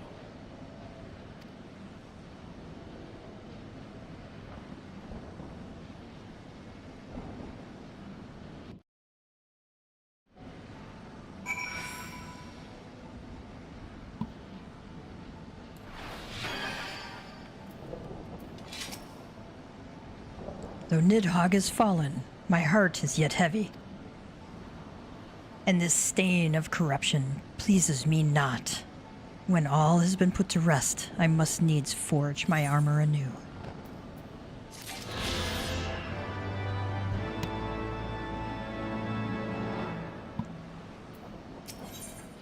Stinian would know the origin of Nidhogg's mysterious eye. With Nidhogg fallen, none save Hraesvelgr remains to answer our questions. Let us trouble the worm again. And if Iceheart yet lingers at Zenith, all the better. I would have her hear the truth from the dragon's maw.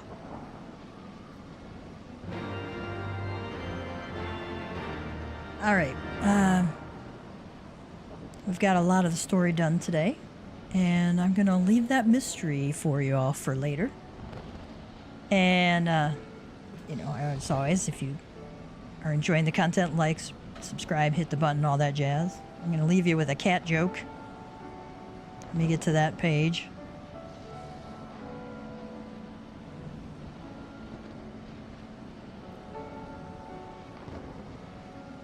How do you impress a cat at dinner time? Prepare a fancy feast. That one's obscure. You have to know that fancy feast is a cat food. Why did the cat complain all the time? He heard that cats have wine lives. Yeah, wine lives. Right. On that note, cats and kittens, you have a great night. Enjoy the story, and we will pick up with the Song Begins and Speaking with Ezale next time. So, you have a great one. Mama Cat Gamer is signing out.